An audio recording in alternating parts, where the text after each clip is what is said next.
திருச்சிற்றம்பலம். தென்னாடுடைய சிவனே போற்றி, எந்நாட்டவர்க்கும் இறைவா போற்றி, ஏகம்பத்துரை எந்தாய் போற்றி, பாகம் பெண்ணொரு ஆனாய் போற்றி, அண்ணாமலையம் அண்ணா போற்றி, கண்ணார முதற்கடலே போற்றி, காவாய் கனகத்திரளே போற்றி, கைலை மலையானே போற்றி போற்றி. நமச்சிவாய வாழ்க, நாதன் தாள் வாழ்க. அன்பர்களுக்கு ஆன்ம வணக்கம். நீங்கள் கேட்டுக்கொண்டிருப்பதும் பார்த்து கொண்டிருப்பதும் சிவநெறியே சீரான வாழ்வு தரும் என்கிற டெலிகிராம் சேனல் மூலம் தை திருநாள், பொங்கல் திருநாள் முன்னிட்டு சிறப்பு நிகழ்ச்சியாக இன்றிரவு 8 மணிக்கு முன்னி அவள் நமக்கு முன் சுரக்கும் இன்னருளே என்கிற தலைப்பின் கீழே சேலம் மாவட்டம் ஆத்தூரில் வசிக்கக்கூடிய சிவ பூசை செல்வி சிவ பூசை செல்வி சைவ நெறி செம்மல் சித்ரா அம்மையார் அவர்களை வருக வருக என்று வரவேற்று அவருடைய பொற்பாதங்களை மனமொழி மெய்களாலே வணங்கி நிகழ்ச்சிக்குள் இனிதே நுழைவோம். மீண்டும் ஒரு முறை நிகழ்ச்சிக்கு கலந்து கொண்டுள்ள, நிகழ்ச்சிக்கு வருகை தந்துள்ள அத்துணை அடியார் பெருமக்களுடைய பொன்னார் திருவடிகளை மனமொழி மெய்களாலே வணங்கி வருக வருக என்று வரவேற்று தை திருநாள் வாழ்த்துக்கள், தை பொங்கல் வாழ்த்துக்கள் கூறி நிகழ்ச்சிக்குள் இனிதே நுழைவோம். அம்மா வாங்கம்மா. சிவாயன் தில்லையம்பலம். திருச்சிற்றம்பலம். தென்னாடுடைய சிவனே போற்றி, எந்நாட்டவர்க்கும் இறைவா போற்றி, காவாய் கடகத்திரளே போற்றி, கையிலை மலையானே போற்றி போற்றி. திருச்சிற்றம்பலம். அனைத்து அடியார் பெருமக்களுடைய திருவடிகளையும் மனம் மொழி மெய்களால் வணங்கி மகிழ்கிறேன். எதிர்பாராத விதமா ஐயா அழைச்சாங்க. அழைச்சி அம்மா ஏதாவது ஒண்ணு பேசுங்க அப்படின்னு சொன்னாங்க. ஐயா தலைப்பு சொல்லுங்க, எந்த தலைப்பா இருந்தாலும் தலைப்புக்கு தகுந்த மாதிரி பேசலாம் அப்படின்னு சொன்னேன். தலைப்பு நீங்களே திருமுறையில கயிறு சாத்தி பார்த்து இடது பக்கம் என்ன வருதோ அந்த தலைப்பை வச்சுக்கலாங்கம்மான்னு சொன்னாரு. எந்த திருமுறைங்க ஐயா அப்படின்னு கேட்டேன். 8ஆம் திருமுறையில வச்சுக்கலாங்கம்மான்னு சொன்னாரு. அப்போ திருக்கயிறு சாத்தி பார்த்த போது வந்தது திருவெம்பாவையினுடைய பாடல், முன்னி கடலை சுருக்கி எழுந்துடையாள் அப்படிங்கிற ஒரு திருவெம்பாவை பாடல். அதுல முன்னி அவள் நமக்கு முன் சுரக்கும் இன்னருளே அப்படின்ற அந்த வரியை தலைப்பா வச்சுக்கலாம் அப்படின்னு சொன்னேன். ஐயாவும் அது சரி அப்படின்னு சொல்லிட்டாங்க. திடீர்னு இறைவன் நமக்கு ஏதோ உணர்த்தும் விதமாக இந்த தலைப்பு இன்று நமக்கு சிந்திப்பதற்கான வாய்ப்பை அளித்துள்ளார். அதனால அந்த பாடலை முதல்ல பார்த்துட்டு அதனுடைய பொருளையும் பார்த்துட்டு அதுக்கப்புறம் அந்த தலைப்பு எப்படி அந்த தலைப்பை பற்றி கொஞ்சம் விரிவாக பார்க்கலாம். திருச்சிற்றம்பலம். முன்னி கடலை சுருக்கி எழுந்துடையாள் என்ன திகழ்ந்தெம்மை ஆளுடையாள் இட்டிடையின் மின்னி பொலிந்து,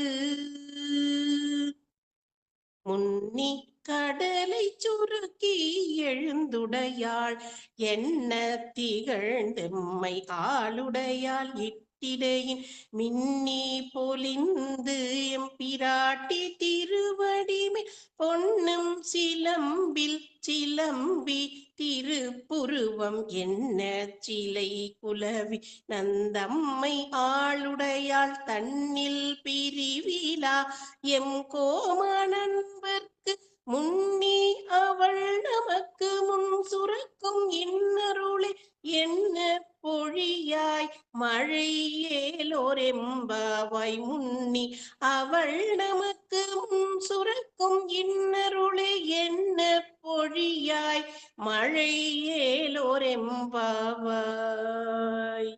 திருச்சிற்றம்பலம். மணிவாசக பெருமானுடைய திருவாசகத்துல இறைவனுக்கு மிகவும் பிடித்த பகுதி திருவெம்பாவை. அதனாலதான் அவர் பாவை பாடிய வாயால் கோவை பாடுக அப்படின்னு சொல்லி மணிவாசகருக்கு சொன்னதா சொல்லுவாங்க.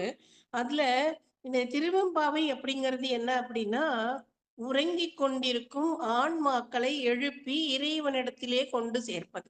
அதனாலதான் இந்த பாடல்ல ஒவ்வொரு பெண்ணாக துயில் எழுந்த பெண் துயில் கொண்டிருக்கும் பெண்ணை எழுப்புவது போல பாடல்கள் அமைந்திருக்கும்.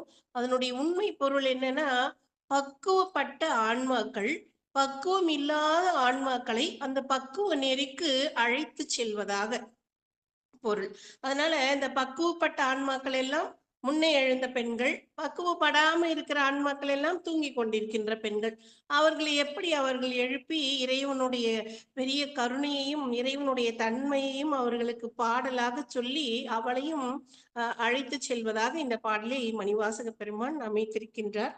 அதுல இந்த பாடல் வந்து உமை அம்மையினுடைய உமை அம்மை போல இந்த மழையை வந்து உவமையா சொல்றார். மழை உமையம்மை மழைக்கு உவமை இல்ல. மழைதான் வந்து சாதாரணமா உலகுல சில பொருள்களை உவமை சொல்லும்போது எப்படி சொல்லுவாங்கன்னா, அது போல இது அப்படின்னு காமிப்பாங்க. அது போல இங்க வந்து உதாரணத்துக்கு சொல்லணும்னா, மின்னல் போன்ற இடை அப்படின்னு சொல்லுவாங்க. ஆனா இந்த பாட்டுல என்ன சொல்றார்? உமையம்மை இடை போல மின்னல் இருந்ததா. அப்படி உயர்வாக சொல்லப்பட்ட ஒரு உவமையோடு கூடிய ஒரு அருமையான பாடல். முன்னி கடலை சுருக்கி எழுந்து உடையாளென்ன திகழ்ந்து எம்மை ஆளுடையாள் இட்டிடையின் மின்னிப் பொலிந்து எம் பிராட்டி திருவடி மேல் பொன்னம் சிலம்பில் சிலம்பி திருப்புருவம் என்ன சிலை குலவி நந்தம்மை ஆளுடையாள் தன்னில் பிரிவிலா எங்கோமான் அன்பர்க்கு முன்னி அவள் நமக்கு முன் சுரக்கும் இன்னருளே என்ன பொழியாய் மழையேலோர் எம்பாவை. மழை எதற்காக வேண்டும் அப்படின்னா, மழை இல்லாம எந்த செயலும் செய்ய முடியாது. இந்த சிவ வழிபாடு பரார்த்த பூசை, ஆன்மார்த்த பூசை அப்படின்னு இருவகைப்படும். திருக்கோயில்கள்ல செய்யப்படுவது பரார்த்த வழிபாடு. அது வந்து எல்லா உயிர்களையும் பசியும் நோயும் இல்லாமல் ஒரு செங்கோல் அரசின் கீழ் செழித்து வாழ வேண்டும் அப்படிங்கிற ஒரு விண்ணப்பத்துடன் செய்யப்படுவது. அந்த செழிப்புக்கு போதிய பருவமழை இன்றியமையாதது. அதனால வந்து மழை வந்து வேண்டப்படுகின்றது. அதனால்தான் திருவள்ளுவர் கூட வான் சிறப்பு அப்படிங்கிறத 2வது அதிகாரமாக வைத்தார். நம்ம கூட வாழ்த்து பாடும்போது நம்ம சைவர்கள் வாழ்த்து பாடும்போது எப்படி பாடுவோம்? வாழ்க அந்தணர் வானவர் ஆனினம் வீழ்க தன் புனல். அத வந்து அந்த மழை வேண்டும் அப்படிங்கிறதுக்காக வாழ்த்துல வீழ்க தன் புனல் பாடுவோம். வான்முகில் வழாது பெய்க மலிவளம் சுரக்க அப்படின்னு பாடுவோம். இப்போ மழை இல்லை அப்படின்னா இங்க எந்த சீவராசிகளும் உயிர் பிழைக்க முடியாது. அதனால் மழை ரொம்ப ரொம்ப முக்கியமானது. இந்த பாவை நோன்பினுடைய முக்கிய நோக்கமே நல்ல மழை பெய்ய வேண்டுவதும் நல்ல கணவனை அடைய வேண்டுவதுமே ஆகும். திருப்பாவையில கூட ஆண்டாள் 4வது பாடல்ல பாடியிருப்பாங்க. ஆழிமழை கண்ணா ஒன்றும் நீ கைகரவேல் அப்படிங்கிற பாடல்ல அந்த மழை மேகத்தை வந்து கண்ணனுக்கு உவமையாக சொல்லி அவன் உருவம் போல கருத்து அவனுடைய சங்கு போல முழங்கி மழை பொழிய வேண்டும் அப்படின்னு ஆண்டாள் பாடியிருப்பாங்க. அது போல இங்க மணிவாசக பெருமான் உமை அம்மையை போல அந்த மழையை வந்து ஊமிக்கின்றார். அந்த ஊமையை சொல்லி அப்படி இந்த மழையை வந்து எங்களுக்கு தர வேண்டும் அப்படின்னு சொல்றார். கடலை முன்னி சுருக்கி எழுந்து, கடலை வந்து சுருக்கி அந்த மழை எப்படி உருவாகுது? இன்னைக்கு அறிவியல் அறிஞர்கள் சொன்னதெல்லாம் நம்ம அந்த காலத்துல நம்ம திருமுறைகள்ல சொல்லிட்டாங்க. கடல் நீர் ஆவியாகி அது குளிர்ந்து மழையாக வருகின்றது அப்படின்னு இன்னைக்கு அறிவியல் உலகம் பேசுவதை அன்னைக்கே சொல்லிட்டாங்க. கடலை முன்னி சுருக்கி எழுந்து, கடலை வந்து சுருக்கி எழுந்து உடையாள் என்ன திகழ்ந்து, எங்களுடைய உமை அம்மையை போல திகழ்ந்து எம்மை ஆளுடையாள் இட்டு இடையின் மின்னி பொலிந்து, எம்மை ஆளுடையாளாகிய உமை அம்மையினுடைய இடையை போல இந்த சிற்றிடையை போல மின்னி பொலிந்து எம் பிராட்டி திருவடி மேல் பொன்னம் சிலம்பில் சிலம்பி, அவள் திருவடியில சிலம்பு அணிந்திருக்கின்றாள். அந்த சிலம்பின் ஓசையை போல இடியை இடித்து திருப்புருவம் என்ன சிலை குலவி, அவளுடைய புருவம் போல வளைந்து வில் போல வளைந்து காணப்படும். அது போல வில்லுல அம்பு வில்லுல வந்து அம்பு போட்டா எப்படி சரசர சரசரவென்று பெருகுமோ அது போல வந்து இந்த மழையை பொழிய வேண்டும். நம் தம்மை ஆளுடையாள் தன்னில் பிரிவிலா எங்கோமான் அன்பர்க்கும், அந்த இறைவனை அந்த ஆளுடையாள் எப்படி வந்து இறைவனை பிரியாமல் மாதொரு பாகனாக இறைவன் காட்சியளிக்கின்றார். அந்த உமையம்மை எப்பொழுதும் இறைவனை பிரியாமல் இருக்கின்றாள். அதுபோல இங்கே அடியார்கள் என்ன பண்றாங்கன்னா, இறைவனை எப்பொழுதும் பிரியாமல் இருக்கின்றார்கள். அதனால அந்த எம்கோமான் அன்பர்க்கும் நமக்கும் அவள் முன்னி சுரக்கும் இன்னருளே என்ன பொழியாய். அப்போ இறைவனை வழிபடும்போது அங்கே முன்னே அருள்வது யார் அப்படின்னா உமையம்மை தான். அவதான் முதல்ல அருள் செய்வா. ஏன்னா கருணையே வடிவமான இறைவனுடைய திருவருளின் உவமைதான் உமையம்மை. இறைவனுடைய கருணை வந்து இறைவன் இறங்கி வருவதற்கு முன்பாகவே அவருடைய திருவருள் இறங்கி வந்துவிடும். அதனால இங்க வந்து உமையம்மையை இறைவனுடைய திருவுருளை உமையம்மையாக உருவகப்படுத்தியிருக்கின்றார்கள். இறைவனுடைய கருணை, அந்த கருணை வந்து நமக்கு முன்ன எப்படி நமக்கு உமையம்மை கருணை செய்வாளோ அது போல நீ என்ன பண்ண வேண்டும், மழை பொழிய வேண்டும் அப்படின்னு சொல்லி பாடுவது போல இந்த பாடலை பாடியிருக்கின்றார். நம்ம ஆன்மார்த்த பூசை செய்யற போது ஒவ்வொருத்தரும் நம்ம இறைவனை வழிபாடு செய்யறோம். இதனுடைய நோக்கம் என்ன அப்படின்னா, அந்த பூசை புரிபவர் மலபரி பாகம் எய்தி திருவருள் பெற்று வீடு பெற எய்த வேண்டும் அப்படிங்கிறதுதான். அவங்களுக்கு மலபரி பாகம் அடைந்து சத்தினி பாதம் நிகழ்ந்து திருவருள் வீழ்ச்சி, இந்த திருவருள் தான் முதல்ல வந்து அவங்க மேல பதியும். அப்போ மலபரிபாகம் அடைந்து அவங்க எப்போ வந்து இந்த இருவினை ஒப்பு அதெல்லாம் வருகின்றதோ அப்பொழுது அங்கே திருவருள் வீழ்ச்சி நிகழும் அப்படின்னு சொல்லி சைவ சித்தாந்தம் சொல்கின்றது. அப்படி பக்குவப்பட்ட ஆன்மாக்களுக்கு எப்படி திருவருள் வீழ்ச்சி எப்படி இருக்கும் அப்படின்னா இடைவிடாது பெய்யும் மழை போல இருக்குமா. அதனாலதான் இந்த பாடல்ல மழை போல அருள் போல மழை பொழிய வேண்டும் அப்படின்னு சொல்றாரு. முன்னி அவள் நமக்கு முன் சுரக்கும் அருளே என்ன, அவளுடைய அருள் எப்படி இருக்குமோ அப்படி நீ மழையே நீ பொழிய வேண்டும் அப்படின்னு சொல்றாங்க. அப்போ இந்த திருவருளுக்கு வந்து மழைக்கு உவமையாக இங்கே சொல்லப்படுகின்றது. பாவி நோன்பினுடைய முக்கிய நோக்கம் 2, அதாவது நல்ல மழை பொழிய வேண்டும், நல்ல கணவன் அடைய வேண்டும். ஆண்டாள் திருப்பாவையில கண்ணனே தமக்கு மணாளனாக வரும்படியாக அந்த பாடல்களை அமைத்திருப்பார். மணிவாசக பெருமான் நல்ல அடியார்கள் தனக்கு கணவனாக வர வேண்டும் என்று இந்த பெண்கள் எல்லாம் வேண்டுவது போல சொல்லியிருப்பாங்க. அது மாத்திரமில்ல, மணிவாசக பெருமான் கிட்ட சுவாமி அருள் புரியணும், உனக்கு என்னப்பா வேணும் அப்படின்னு கேட்டா அவரு வேண்டேன் செல்வம், வேண்டேன் பிறப்பு இறப்பு, எதுவுமே எனக்கு வேண்டாம் சாமி, புகழ் வேண்டேன், செல்வம் வேண்டேன், பிறப்பு இறப்பு வேண்டேன், சிவம் வேண்டார்தமை நாளும் சென்று தீண்டேன் அப்படின்னு. எப்பா என்ன வேணும்னு கேட்டா என்ன வேணான்னு சொல்லிக்கிட்டு இருக்க, உனக்கு என்னதான் வேணும் அப்படின்னு கேட்பார். இப்படி வேண்டேன் வேண்டேன் அப்படின்னு சொல்லக்கூடிய மணிவாசக பெருமான் இந்த திருவெம்பாவையில தான் 2 பாடல்களை சொல்றாரு. என்ன அப்படின்னா, முன்னை பழம்பொருட்கும் முன்னை பழம்பொருளை அப்படிங்கிற பாடல்ல சொல்றாரு, உன்னுடைய அடியார்கள் தான் எனக்கு கணவனாக வர வேண்டும். அப்படி உன் அடியார் எனக்கு கணவனாக அமைந்து விட்டால் எனக்கு என்ன குறையும் இலும், எந்த குறையும் எங்களுக்கு இல்ல சாமி, எங்களுக்கு அதுதான் எங்களுக்கு வேண்டும் அப்படின்னு சொல்றாங்க. இன்னொரு பாடல் உங்கையில் பிள்ளை உனக்கே அடைக்கலாம். அதுல என்ன சொல்றாங்க அப்படின்னா, என் கொங்கை நின் அன்பர் அல்லார் தோல் சேரற்க, உன்னுடைய அன்பர் அல்லாதவர்களை நாங்கள் திருமணம் செய்து கொண்டு விடக்கூடாது, உன்னுடைய அடியார்களைத்தான் நான் திருமணம் செய்து கொள்ள வேண்டும். அப்படி அருள் புரிந்தால் இறைவா எங்கு எழிலின் ஞாயிறு, சூரியன் எந்த பக்கம் உதிச்சா எங்களுக்கு என்ன கவலை, எந்த கவலையும் இல்லை. ஏன்னா அடியார் எனக்கு கணவனாக வந்து விட்டால் அதுவே பெரும் பேரு அப்படின்னு சொல்லி சொல்றாங்க. அப்ப இந்த மணிவாசக பெருமானுடைய உள்ள கிடக்க என்ன அப்படின்னா, அவர் ஏற்கனவே சொல்லியிருப்பார் இல்லையா, உடையாள் உந்தன் நடுவிருக்கும் உடையாள் நடுவுள் நீ இருத்தி அடியேன் இருவர் நடுவீரும் இருப்பதானால் அடியேன் உன் அடியார் நடுவுள் இருக்கும் அருளை புரியாய். இதுதான் மணிவாசக பெருமான் இறைவனிடத்துல வேண்டியது. சுவாமி என்னை வந்து உன்னுடைய அடியார் கூட்டத்துக்கு நடுவுல என்னை இருக்க பண்ணினா போதும் சாமி, அதுதான் நான் வேண்டுவது. ஏன்பா அப்படி அடியார் கூட்டத்துல இருக்கணும் அப்படின்னா, அதுக்கு ஒரு பாடல்ல சொல்றாரு, நான் வந்து குருட்டு பசு மாதிரி சாமி, எனக்கு வந்து எந்த பாதையில போகணும் எப்படி போகணும் அப்படின்லாம் எனக்கு தெரியாது. இந்த அடியார்கள் இருக்காங்களே அவங்கெல்லாம் நல்ல பசு, இந்த நல்ல பசு கூட்டத்துல ஒரு குருட்டு பசு போய் நடுவுல போய் இருந்துச்சுன்னா என்ன பண்ணும், இந்த பக்கம் போச்சுன்னா இந்த பக்கம் இருக்கிற மாடு தள்ளிக்கிட்டே வரும், இந்த பக்கம் போச்சுன்னா இந்த பக்கம் இருக்க மாடு தள்ளிட்டு வரும். அப்படியே கொண்டுட்டு போய் சேர வேண்டிய இடத்துல அந்த பசு கூட்டம் கொண்டு போய் சேர்த்து விடும். அது போல எனக்கு எதுவும் தெரியாது சாமி, நான் நாயில் கடைப்பட்ட நாயேன்.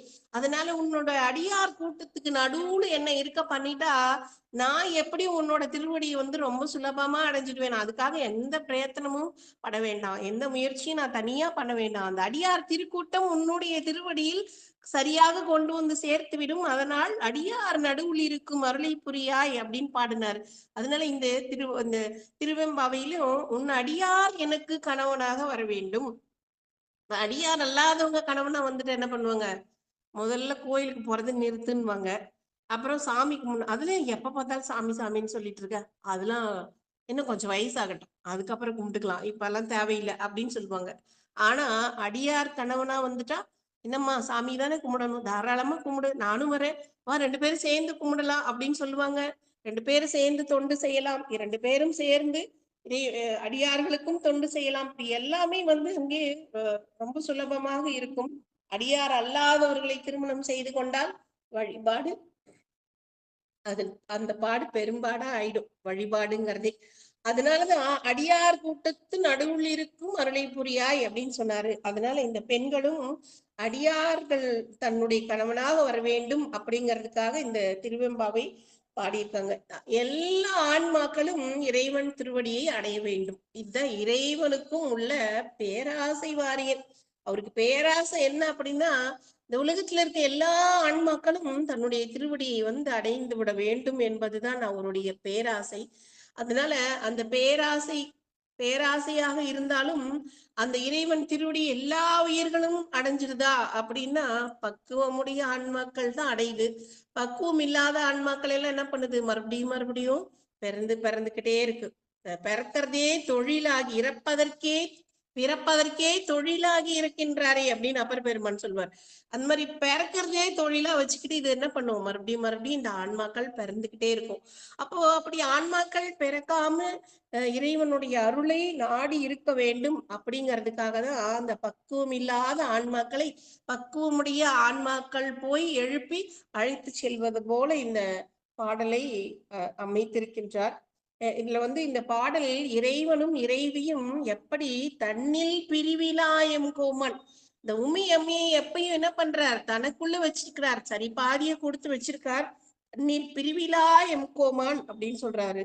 சத்தியும் சிவமும் ஆய தன்மையில் இவ்வுலகம் எல்லாம் ஒத்து ஒவ்வா ஆணும் பெண்ணும் உணர் குண குனியுமாகி வைத்தன அவளால் வந்த வாக்கம் இவ்வாழ்க்கை எல்லாம் இத்தையும் அறியார் பீடலிங்கத்தின் இயல்பும் ஓரார் அப்படின்னு சொல்லி சிவஞான சித்தியார் சுபக்கத்துல இந்த பாடலை சொல்றாங்க. என்ன அப்படின்னா, சீவன் முத்தர்களாக இருக்கக்கூடியவர்கள் எப்படி இருப்பாங்க, அந்த குணமும் குனியுமாகி இந்த சத்தியும் சிவமாய் உலகத்து உயிர்களுக்கெல்லாம் ஆணும் பெண்ணுமாக இருந்து காட்சியளித்து பெருமான் திருவையாத்துல பாடினார் இல்லையா, மாதர் பிறை கன்னியானை அப்படின்னு. அந்த பாடல்ல ஒவ்வொரு பாடலினுடைய இறுதியிலையும் ஆண் யானையும் பெண் யானையுமாக, ஆண் அன்னமும் பெண் அன்னமுமாக, ஆண் கோழி பேடை சேவலோடு வருவன கண்டேன், குயில் பேடையோடு வருவன கண்டேன்,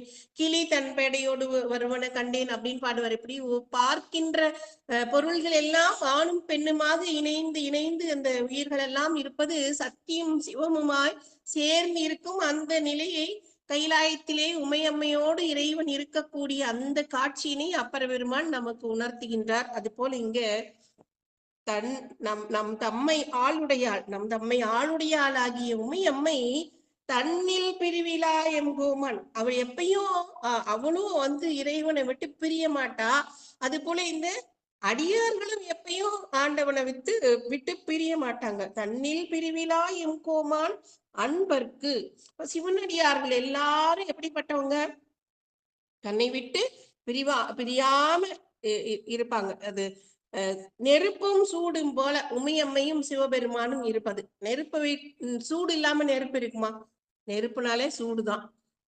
இரண்டும் பிரிக்க முடியாது, அது பிரிச்சு சொல்ல முடியாது. அது போல இங்க சிவமும் சத்தியமாக இணைந்து இருக்கக்கூடிய இந்த தன்மை இந்த பாட்டுல ரொம்ப அழகா மணிவாசக பெருமான் சொல்றாரு. அது மாத்திரமில்ல, அவள் முன்னி அவள் சுரக்கும் இன்னருள். அவளுடைய முன்ன சுரக்கும் இன்னருள். இறைவனுக்கு கூட கொஞ்சம் கருணை கொஞ்சம் காலதாமதமா ஆகுமா. ஏன்னா அந்த கருணை செய்வதற்கு, இந்த கருணையை பெறுவதற்கு இந்த ஆன்மா தகுதியுடையதுதானா அப்படின்னு பாப்பாரு. ஆனா உண்மை அம்மை அப்படி இல்லை. அவர் ரொம்ப இறக்கம் சீக்கிரமா இறங்கிடுவா. உதாரணம் பாத்தீங்கன்னா திருநீலகண்டத்து குயவனார். அவர் தீண்டுவீராயின் எம்மை திருநீலகண்டம் அப்படின்னு அந்த அம்மா அம்மா சொன்ன உடனே என்ன பண்ணாங்க, எம்மைன்னு சொன்னதுனால எந்த பெண்ணையும் தொடல, அவரோட மனைவியையும் தொடல. இது அயல் அறியாமை வாழ்ந்தார். அது பக்கத்து வீட்டுக்காரங்களுக்கு கூட இவங்க எப்படி இருக்காங்கன்னு யாருக்கும் தெரியாது. அப்படி வாழ்றாங்க. எப்படி 1 வருஷம் 2 வருஷம் இல்ல, ஒரு 25 வருஷத்துல ஆரம்பிச்ச அந்த வாழ்க்கையை 80 வயசு வரைக்கும் அவங்க பாக்குறவங்க ஏதோ இவங்களுக்கு குழந்தை இல்லை இந்த தம்பதிக்கு அவ்வளவு மட்டும்தான் தெரியுமே தவிர, அவங்க 2 பேரும் ஒருத்தர் அந்த எல்லாம் அந்த அம்மா சமைப்பாங்க, அவருக்கு எல்லாம் பரிமாறுவாங்க, எல்லாம் பண்ணுவாங்க. ஆனா ஒருத்தர் தொட மாட்டாங்க. அப்படி வாழ்ந்தார்கள், அயல் அறியாமல் வாழ்ந்தார்கள். அதை பார்த்துட்டு சாமி சாமி பாட்டுல இருக்காரு. ஆனா உண்மை அம்மைக்கு தாங்கல. சாமி என்ன சாமி, திருநீலகண்டர் என்ன தப்பு பண்ணார்? திருநீலகண்டம்னு எப்ப பார்த்தாலும் உங்க பேரை தானே சொல்லிட்டு இருந்தார். ஆனா அவருக்கு இப்படி ஒரு வாழ்க்கை தேவையா? அவங்களுக்கு வயசே ஆயிடுச்சே. ஆனா எப்படி இருக்காங்க பாருங்க. எப்படி அந்த ஒரு இளமையிலேயே ஒரு புலனடக்கம் எப்படி இருக்கு அவங்களுடைய புலனடக்கம். இது இந்த உலகத்துல உயிர்களுக்கெல்லாம் ஒரு 2 ஆசை போகவே போகாது. ஒண்ணு மண்ணாசை, ஒண்ணு பெண் ஆசைன்னு சொல்லுவாங்க. மண்ணாசை கூட ஒரு சமயம் உயரும். ஆனா இந்த பெண் ஆசை போகவே போகாது. அது இந்த முனிவர்களாக இருந்தாலும் சரி, தேவர்களாக இருந்தாலும் சரி, மூவரே ஆனாலும் சரி. மூவர்ல பிரம்மா பெண்ணாசை பிடிச்சவர். அவர் அந்த திலோத்தமை பின்னால போன கதை எல்லாருக்கும் தெரியும். அது போல தேவர்கள்ல இந்திரன், தேவேந்திரன், அவன் தேவர்களுக்கெல்லாம் தலைவன். ஆனா அவன் என்ன பண்ற, அகலிகையை அடையணும்னு சொல்லி ஆசைப்பட்டு போறான். அது போல இவங்களுக்கு யாராலையும் பெண் ஆசையை விடுறது அவ்வளவு ஒண்ணும் சுலபமானது இல்லை. ஆனா இந்த அடியார் ஒரு இளம் வயதிலேயே அந்த அம்மா திருநீலகண்டத்தின் மீது ஆணை அப்படின்னு சொன்னதுனால அந்த இளமையை துறந்து ஒரு வாழ்க்கை வாழ்ந்துட்டு இருக்காங்க. இது உங்களுக்கு தெரியலையா சாமி? எப்போ நீங்க அருள் புரிவீங்க? அவர் என்ன தப்பு பண்ணாரு, நீ இவ்வளவு பெரிய தண்டனையை கொடுத்து வச்சிருக்கீங்க, இது உங்களுக்கே சரியா இருக்கா அப்படின்னு சொல்லி உண்மை அம்மை பரிந்து பேசுறா. அப்படியா? ஓ, திருநீலகண்டருக்கு அருள் புரியணுமா? சரிம்மா, நான் உடனே போறேன் அப்படின்னு சொல்லி உமை அம்மை சொன்ன பிறகுதான் சுவாமி இறங்கி வந்து அந்த திருவோட்டை அவர்கிட்ட கொடுக்குறார். அதுக்கப்புறம் கொஞ்ச நாள் கழிச்சு அதுக்கப்புறம் தான் நம்ம திருநீலகண்டருடைய வாழ்க்கை தெரியும் எல்லாருக்கும். அப்போ அருள் புரியுறாங்க. அப்போ சுவாமியே மறந்து இருந்தா கூட இங்க என்ன பண்ணுவாங்க, உமையம்மை மறக்கவே மாட்டாங்க. கண்ணப்ப நாயனார் கண்ணை பயிர்த்து அப்புகின்றார். அதை பார்த்துட்டு அடுத்த அடுத்த கண்ணுல உதிரத்தை பெருக்கிறார் சுவாமி. அடுத்த கண்ணையும் அவரு பெயர்க்க முற்படுகின்றார். அப்பொழுது அவருடைய கரங்களை அந்த கண்ணை பயிர்க்கும் கரத்தை இறைவனுடைய கரம் பிடித்தது. அந்த பிடித்த கையிலே வளைத்தழும்பு இருந்தது, வளையல் அணிந்திருந்தது சேக்கிழார் பெருமான் பாடுறார். அப்போ எந்த கை முதல்ல பிடிச்சது அப்படின்னா உமை அம்மையினுடைய கைதான். அந்த கண்ணை பெயர்த்து அப்போதை காண பொறுக்காத அந்த எம்பிராட்டி என்ன பண்றா, அதுதான் முன்னி அவள் நமக்கு முன் சுரக்கும் இன்னருள். இறைவன் அருள்வதற்கு முன்பாகவே உமை அம்மை இறங்கி வந்து விடுகிறாள் அல்லவா. அதனால அப்படி அவள் அந்த வளையல் அணிந்து கைகள் தான் அங்க கண்ணப்பருடைய கைகளை பிடித்தது அப்படின்னு பாக்குறோம். அதே போல மார்க்கண்டேயருக்காக யமனை எட்டி உதைத்தது எந்த கால் தெரியுமா? வலது காலால் சாமி உதைச்சிருந்தாருன்னு யமன் எழுந்திரிச்சிக்கவே மாட்டார், எப்பயும் எழுந்திரிக்க மாட்டார். ஆனா அவரை உதைத்தது எந்த கால்? இடது காலால உதைச்சதுனாலதான் மீண்டும் யமனை உயிர்ப்பிக்க முடிந்தது இறைவனால். ஏன்னா இடது கால் உமை அம்மையுடையது. அது மரக்கருணை செய்தாலும் அதிலேயும் அறக்கருணை சேர்ந்தே இருந்தது. அதுதான் முன்னி அவள் நமக்கு முன் சுரக்கும் இன்னருள். அப்போ இறைவனுடைய அந்த கருணையை முந்தி கொண்டு வந்து அருள் செய்வது உமை அம்மையினுடைய திருவுருள். நாயன்மார்கள் வரலாறுல நிறைய பார்க்கலாம். எந்த இடத்துல நீங்க எடுத்தாலும் அவரை அந்த பொறுக்க முடியாத ஒரு செயலை செய்யற போது முன்ன அருள் செய்வது எம்பிராட்டி தான் இருக்கும். எம்பிராட்டி இல்லாம அவரு அருள் செய்ததாக எங்கேயும் வரலாறு இருக்காது. சோதனை பண்ணும்போது சாமி தனியா தான் வருவார். யார் வீட்டுக்கா இருந்தாலும் சிறுதொண்ட நாயனார் வீட்டுக்கு வரும்போது கூட பைரவ சன்னியாசியா வரார். அங்கு சொல்லிட்டு தான் வரார். திருகுக்குழல் உமை நங்கை, அந்த கணபதீச்சரத்துல இருக்கிற அம்பிகைக்கு பேரு திருகுக்குழல் உமையம்மை. அந்த திருகுக்குழல் உமையம்மைய கூப்பிட்டு சொல்றார், திருகு நான் இன்னைக்கு சிறுதொண்ட நாயனாருக்கு அருள் புரிய போறேன் அப்படின்னு சொல்ற. அப்படியே சாமி நானும் வரேனே. நீ மாத்திரம் இல்லம்மா, நம்ம மகன் முருகப்பெருமானையும் அழைச்சிட்டு போலாம். ஏன்னா அங்க அவர் எப்படி தொண்டு செய்கிறார், அவரும் தொண்டு செய்கிறார், அவருடைய மனைவியும் தொண்டு செய்கிறார், அவருடைய மகனும் தொண்டு செய்கிறார். அதனால நம்ம 3 பேருமா போய் காட்சி கொடுக்கலாம். அப்படியே சாமி இதோ வந்துடுறேன் சாமி. எப்பயுமே அருள் கொடுக்க போறப்ப அம்மா என்ன பண்ணுவா, பச்சை புடவை உடுத்திட்டு வருவா. அதனால அவ இன்னைக்கு வேற புடவை உடுத்திட்டு இருக்கா. இதோ ஒரு நொடியில நான் வந்துட்டேன் சாமின்னு அவ புடவையை மாத்திக்க போனாலா, இவர் கிளம்பி வந்துட்டார். பைரவ சன்னியாசி கோலத்தை போட்டுட்டு என்ன பண்ணார், அந்த சிறுதொண்டர் வீட்டுல சிறுதொண்டர் கிட்ட உங்களுக்கு அந்த வரலாறு எல்லாம் தெரியும். அந்த பிள்ளை கரியை கேட்டு அவர் அதை அமுது படையலாக தயார் செய்து வைத்த பிறகு அது தனியா தான் வந்தார். ஆனா அருள் செய்யும் போது பாத்தீங்கன்னா விடை மேல் காட்சி கொடுத்தார். எப்படி காட்சி கொடுத்தார், சரவண தனையனாரோடும் காட்சி கொடுத்தார். அப்ப இங்கே உடனே போய் என்ன பண்ணார், அவங்கள கூட்டிட்டு வந்துட்டார். அப்படி இறைவன் சோதனையிட வரும்போது பாத்தீங்கன்னா சோதனைன்னு சொல்லக்கூடாது, இது அடியாரை விளக்கம் காண அப்படின்னு பெரிய புராணத்துல சொல்றாரு சுவாமி சேக்கிழார். இப்ப அடியார்களை விளக்கம் காண்பதற்கு வருகின்ற போது தனியா தான் வருவார். ஆனா அருள் கொடுக்கும் போது உமையம்மை இல்லாம எந்த இடத்துலயும் அருள் கொடுத்ததாக இருக்காது. அப்படி ஒரு கை மட்டும் வந்தா கூட அது உமையம்மையுடைய கையாகத்தான் இருக்கும். ஒரு கால் உதைச்சதுன்னா அது உமையம்மையினுடைய காலாகத்தான் இருக்கும். அப்போ சுவாமியினுடைய திருவருள் இருக்கே, அது முதல்ல இறங்கி வந்துரும். அதை விட்டுட்டு சுவாமி அருள் புரியவே மாட்டார். அப்ப இந்த உமையம்மை இல்லாம அவர் எங்கேயுமே அருள் புரிந்ததாக இருக்காது. விடை மேல காட்சி கொடுத்தாருன்னா தனியா காட்சி கொடுக்க மாட்டார். உமையம்மையோட சேர்ந்துதான் விடை மேல் காட்சி தருவார். விடை மேல் காட்சி கொடுத்தது பல அடியார்களுக்கு. அவங்களையெல்லாம் காட்சி கொடுக்கும் போது பாத்தீங்கன்னா வரும்போது முதல்ல இளையான்குடி மாறர் வீட்டுக்காகட்டும் அல்லது இயற்பகை நாயனாருடைய வீட்டுக்காகட்டும் சுவாமி முதல்ல தனியா தான் வந்தார். அதுக்கப்புறம் விடை மேல காட்சி கொடுக்கும்போது உமையம்மையோட சேர்ந்துதான் காட்சி கொடுத்தார். ஏன்னா இவர் பண்ண போற அந்த பரிசோதனையெல்லாம் பார்த்தா அம்மாளுக்கு பொறுக்காது. இன்னும் சாமி இப்படியெல்லாம் சோதனை பண்றார், இப்படி எல்லாமா அடியார்களை வாட்டி வதைக்கிறது. இயற்பகை நாயனார் வீட்டுல போய் என்ன கேட்டாரு, உன் மனைவிய குடுன்னு கேட்டார். அது அம்மாவை பக்கத்துல வச்சுட்டு சொல்ல முடியுமா, கேட்க முடியுமா? அதனால அந்த வேஷம் போட்டுட்டு வரும்போது கூட சேக்கிழார் ரொம்ப அழகா சொல்வார், இவர் இப்படி ஒரு வேஷம் போட்டுட்டு வந்தாரே, அது அந்த உமை அம்மைக்கு தெரியுமோ தெரியாதோ எனக்கு தெரியலைங்க அப்படின்னு சொல்லுவாரு. ரொம்ப நயமா சொல்வார். ஏன்னா அந்த அம்மாவுக்கு தெரிஞ்சு வராரு அப்படின்னா எப்படி அந்த அம்மா இதை அனுமதிச்சிருப்பாங்க அப்படின்னு ஒரு கேள்வி வரும். அதனால சேக்கிழார் சொல்வாரு, அந்த உமை அம்மைக்கு அது தெரியுமோ தெரியாதோ எனக்கு தெரியல அப்படின்னு சொல்லுவாரு. அப்படிதான் இவர் வந்தாருன்னா உமையம்மைக்கு தெரிஞ்சு வந்தாரோ தெரியாம வந்தாரோ அப்படிதான் இருக்கும். ஏன்னா வரப்போறது இந்த அடியாரை விளக்கம் காண அப்படிங்கிறதுக்காக அவங்களுக்கு எவ்வளவு பெரிய சோதனைகளை எல்லாம் இவர் வைப்பார். அதுல எல்லாம் அவங்க ஜெயிச்சிருவாங்க. அப்புறம் அருள் புரியும் போது பாத்தீங்கன்னா உமையம்மையோட தான் அருள் புரிவார், தனியா அருள் புரிய மாட்டார். அதனாலதான் மணிவாசக பெருமான் அழகா சொன்னார், முன்னி அவள் நமக்கு முன் சுரக்கும் இன்னருளே என்ன பொழியாய். இறைவன் கூட இறங்கி வரலனாலும் உமையம்மை இறங்கி வர வச்சிருவா.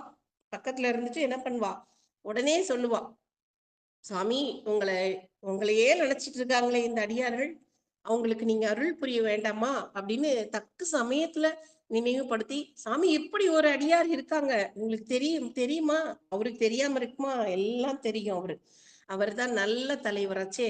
இந்த உலகத்துல இருக்கிறவங்க எல்லாம் கள்ள தலைவர்கள். என்ன கள்ள தலைவருக்கும் நல்ல தலைவருக்கும் என்ன வித்தியாசம் அப்படின்னா, இந்த தொண்டர்கள் எல்லாரையும் பத்தி அவருக்கு தெரியும். ஆனா அவரை முழுசா ஒரு தொண்டருக்கு கூட தெரியாது.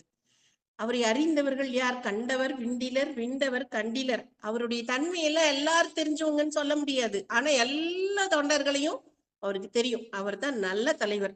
இந்த உலகில் இருக்க தலைவர்களுக்கெல்லாம் அந்த தலைவர் எல்லா தொண்டர்களுக்கும் தெரியும். ஆனா எல்லா தொண்டர்களை பத்தியும் அந்த தலைவர்களுக்கு தெரியுமா அப்படின்னா தெரியாது. அது அவங்க கள்ள தலைவர்கள். அதனால இந்த நல்ல தலைவராக இருக்கக்கூடிய இவருக்கு தெரியாம இருக்குமா? எல்லாம் தெரியும். எல்லா தொண்டர்களை பத்தியும் அவருக்கு தெரியும். இருந்தாலும் என்ன பண்ணுவார் இவரு, ஒரு அருள் கொடுக்கும் போது அந்த அருளை பெற்றுக்கொள்வதற்கு ஏற்ற பக்குவம் அந்த ஆன்மாவுக்கு வந்து விட்டதா அப்படின்னு அவர் தெரிஞ்சுக்குவார். ஆனா இது எதையுமே தெரிஞ்சுக்கணும்னு நினைக்க மாட்டா அம்மா. அவ என்ன பண்ணுவா, உடனே அருள் புரியணும். இவங்க இப்படி எல்லாம் பண்ணியிருக்காங்க, இவங்களுக்கு அருள் செய்யணும் அப்படின்னு சொல்லுவாங்க. சுந்தரர் பெருமானுக்கு கூட சத்தியத்தை மீறினதுனால அந்த திருவொற்றியூர் எல்லையை தாண்டிய உடனே 2 கண்ணும் போச்சு. அப்போ அவர் என்னப்பா இப்படி 2 கண்ணையும் மறைச்சிட்டே, குற்றம் ஒன்றும் செய்ததில்லை கொத்தையாக்கினீர், எற்றுக்கடிகள் என் கண் கொண்டீர், நீரே பழிப்பட்டீர், மற்றை கண் தான் தாரா அப்படி வாழ்ந்து போதீரே அப்படின்னு சொல்ற அளவுக்கு, என்ன சாமி நான் தப்பு பண்ணுனேன், நான் எதுவுமே பண்ணலையே, நீ தானே அங்க அந்த மகிழ மரத்தடி மகிழ்கீழ் போய் சபதத்தை ஏற்றுக்கொள் அப்படின்னு சொன்னது நீதானே, போய் மகிழ்ச்சியில் இரு நான் சொன்னேன், நீ என்ன பண்ண, அவகிட்ட போய் மகிழ்ச்சியில சத்தியம் வாங்க நீ தானே சொன்ன, அப்போ நீதான் இதற்கு முக்கியமான காரணம், நான் எதுவும் குற்றம் செய்யவில்லை, ஆனால் என்ன பண்ண, என்னுடைய கண்களை எடுத்துக்கொண்டு விட்டாயே, இதற்கு அழகு இதுதான் அழகா அப்படின்னு சொல்லி சுந்தரர் பெருமான் ரொம்ப வருந்தி பாடுவாரு. அவருக்கு காஞ்சிபுரத்துல முதல்ல எந்த கண் வந்துச்சு அப்படின்னா இடது கண். இடது பக்கம் உமையம்மையினுடைய பக்கம் அல்லவா, அதனால உமையம்மை உடனே இறங்கி வந்துருவா. அது ஆன்மா எந்த தப்பு பண்ணியிருந்தாலும் சரி, அது ஆன்மா தப்பு பண்ணிருச்சா, எந்த ஆன்மா தப்பு பண்ணுச்சு, அது பண்ணதுல ஒண்ணும் தப்பே இல்லையே சாமி அப்படின்னு சுவாமி கிட்ட நமக்காக வாதாடுவான். சுவாமிக்கு வேணா அவர் பண்ணது தப்பா தெரியலாம், ஆனா உமையம்மைக்கு தப்பே தெரியாது. எந்த ஆன்மா இப்படி ஆன்மா தப்பு செய்து, யார் சொன்ன தப்பு செஞ்சாங்க, தப்புன்னு ஒன்னே இந்த உலகத்துல கிடையாதே, அப்படி இருக்கும்போது எப்படி ஆன்மா தப்பு செய்யும் அப்படின்னு அந்த ஆன்மாவுக்காக உமையம்மை பரிந்து பேசுவாள். இறைவன் இந்த கருணையை வியந்து பார்க்கின்றார், இந்த ஆன்மாக்கள் மேல இவளுக்குத்தான் எவ்வளவு ஒரு அன்பு, அந்த அன்பு இருக்கிறதுனால அந்த குற்றத்தை கூட குணமாக கொள்கின்றாளே, குற்றம் செய்வது எமக்கு இயல்பே, குணமாக கொள்வது உமக்கு இயல்பே அப்படின்னு சொல்லி வள்ளல் பெருமான் பாடினார். அதுபோல இந்த குற்றங்களை எல்லாம் குணமாக கொள்ளும் உன்னுடைய கொள்கை கண்டு நின் குறைகழல் அடைந்தேன் அப்படின்னு சுந்தரர் திருப்பன்கோர் தேவாரத்துல பாடுவார். இந்த ஆன்மாக்கள் குற்றம் செய்யும், அவர் யாரெல்லாம் பட்டியல் போடுறார், குற்றம் செய்யறவங்கன்னு பட்டியல், பெரிய பட்டியலே போடுறார். நாவினுக்கரையன் நல்லிசை ஞான சம்பந்தன், நாவினுக்கரையன் நாளை போவானும், கற்றசூதன் நற்சாக்கியன் சிலந்தி கண்ணப்பன் கணங்குல்லன் என்று இவர்கள் குற்றம் செய்யும் குணமென கொள்ளும் கொள்கை கண்டு நின் குறைகழல் அடைந்தேன் அப்படின்னு பாடுறார். இப்போ ஆன்மாக்களுடைய இயல்பு குற்றம் செய்யுது, ஆனா இவங்கெல்லாம் குற்றம் செய்ய மாட்டாங்க, நான் குற்றம் செய்வேன் சாமி. இப்போ ஞானசம்பந்தர் என்ன குற்றம் செய்தார், நாவுக்கரசர் என்ன குற்றம் செய்தார், இவங்கெல்லாம் குற்றம் செய்தாலும் கூட அதை நீ என்ன பண்ணுவ, குணம் என கொள்ளும் கொள்கை கண்டு அப்படின்னு சுந்தரர் பெருமான் சொல்றார். அப்ப ஆன்மாக்கள் குற்றம் செய்தால் கூட அந்த குற்றங்களை எல்லாம் குணமாக கொள்பவள் எம்பிராட்டி. அவ சாமி கிட்ட பறிஞ்சு பேசும்போது எப்படி பறிஞ்சு பேசுவா, அது அந்த ஆன்மா செய்த குற்றத்தை பார்க்காதீங்க சாமி, அது எந்த சூழ்நிலையில அப்படி நடந்துக்குச்சின்னு பாருங்க, அதோட சூழ்நிலையில இருந்தா யாரா இருந்தாலும் இதை விட மோசமா நடந்துக்குவாங்க, ஆனா அப்பொழுது கூட உங்களை மறக்காம அந்த ஆன்மாக்கள் எப்படி இருக்கு பாத்தீங்களா, அதுக்கு நீங்க அருள் புரிய வேண்டாமா அப்படின்னு சொல்லக்கூடியவள் உமையம்மை. அதுதான் அவள் நமக்கு முன் சுரக்கும் இன்னருள். அதனால அந்த ஆன்மாக்களுக்காக பரிஞ்சு பேசி ஆன்மாக்களுடைய குற்றங்களை எல்லாம் குணமாக கொள்ளும் அந்த தன்மை இறைவனுக்கு உமையம்மை, அந்த தன்மையோடு இருக்கின்ற பொழுதுதான் அவன் உமையம்மையாக பார்க்கப்படுகிறார். இறைவன் வேறு உமையம்மை வேறு கிடையாது, தன்னில் பிரிவிலா எங்கோமான், பிரிவில்லாம் இருக்கக்கூடியவங்கதான் 2 பேரும். அதுல ஆன்மா அம்மா தனி அப்பா தனின்னு எல்லாம் இல்ல, 2 பேரும் ஒண்ணுதான். ஆனாலும் முதல்ல சாமி அவர் இறங்கி வர்றதுக்கு முன்னாடி அவருடைய திருவுருள் இறங்கி வந்துருது, அதுதான் இங்கே உமையம்மையாக உருவகப்படுத்தப்படுகிறது. நாம செய்யணும்னு நினைக்கலன்னா கூட சொல்லுவோம், நான் செய்யக்கூடாதுன்னு தான் நினைச்சேன், ஆனா என் மனசுதான் கேட்கல அப்படின்னு சொல்லுவோம் இல்லையா. அது போல அந்த மனசு, நமக்கு மனசு, இறைவனுக்கு திருவுருள். நம்ம செய்யக்கூடாதுன்னு நினைச்சா கூட என் மனசு கேட்கலைங்க, அவரு கூட பேசவே கூடாதுன்னு தான் நினைச்சேன், ஆனா இந்த பழப்போன மனசு கேட்க மாட்டேங்குதே, அதனால அவர்கிட்ட பேசிட்டேன் அப்படின்னு சொல்லுவோம். மான அபிமானங்களை பார்க்காமல் பேசக்கூடிய ஒரு தன்மை நமக்கு வந்து விடுகிறது மனசு காரணமாக. அது போல இறைவன் குற்றங்களை எல்லாம் பார்ப்பதில்லை, குற்றங்களை எல்லாம் குணமாக கொண்டு அருள் புரியக்கூடியவர் இறைவன். அதுக்கு காரணம் அவருடைய பெருங்கருணை. அந்த பெருங்கருணைக்கு ஒரு உருவம் தான் உமையம்மை. கற்பனை கடந்த சோதி கருணையே உருவமாகி இவர் ஆன்மா இந்த இறைவன் எப்படி இருப்பார், அவருடைய உருவத்தை எப்படி இருக்கும்னு சொல்ல முடியுமா அப்படின்னு கேட்டா சேக்கிழார் பெருமான் சொல்றார், கற்பனை கடந்த சோதி. நம்ம கற்பனைக்கெல்லாம் எட்டவே மாட்டார். அப்படிப்பட்ட ஒரு அருட்பெரும் சோதி, ஆதியும் அந்தமும் இல்லா அரும் பெரும் சோதி. அந்த சோதிக்கு ஆதி எது அந்தம் எதுன்னு தெரியாது. 2 பேர் தேடி போனாங்க, பார்க்க முடியல அவங்களால. அப்படிப்பட்ட ஒரு அருட்பெரும் ஜோதி. என்ன சாமி பெரிய பெரிய ஆளா சொல்றீங்க, திருமால் போனாருங்கிறீங்க, பிரம்மா போனாருங்கிறீங்க, அவங்களாலேயே பார்க்க முடியலன்னா நம்மளால பார்க்க முடியுமா? முடியும். ஏன்னா அவங்க 2 பேரும் தான் என்கின்ற செருக்கின் காரணமாக இறைவனை பார்க்க முற்பட்டார்கள். ஆனால் அடியார்களுக்கு அந்த செருக்கு கிடையாது. அன்பெனும் பிடியுள் அகப்படும் மலையே அப்படின்னு வள்ளல் சொல்றார். அது போல அவரு அன்புங்கிற பிடிக்குள்ள வந்து அகப்பட்டு கொள்வார் இறைவன். அதனால அவர் வந்து அன்புக்கு கட்டுப்படுபவர், அன்புக்கு இறங்குபவர். அவருடைய உருவம் எப்படி இருக்கும்? கருணையே உருவமாகி. அவருடைய உருவம் எப்படி இருக்கும்னு சொன்னா அவருடைய கருணை தாங்க உருவம். கருணைக்கு உருவம் எப்படி இருக்கும் நீங்களே கற்பனை பண்ணிக்கோங்க. கற்பனை கடந்த சோதிதான்.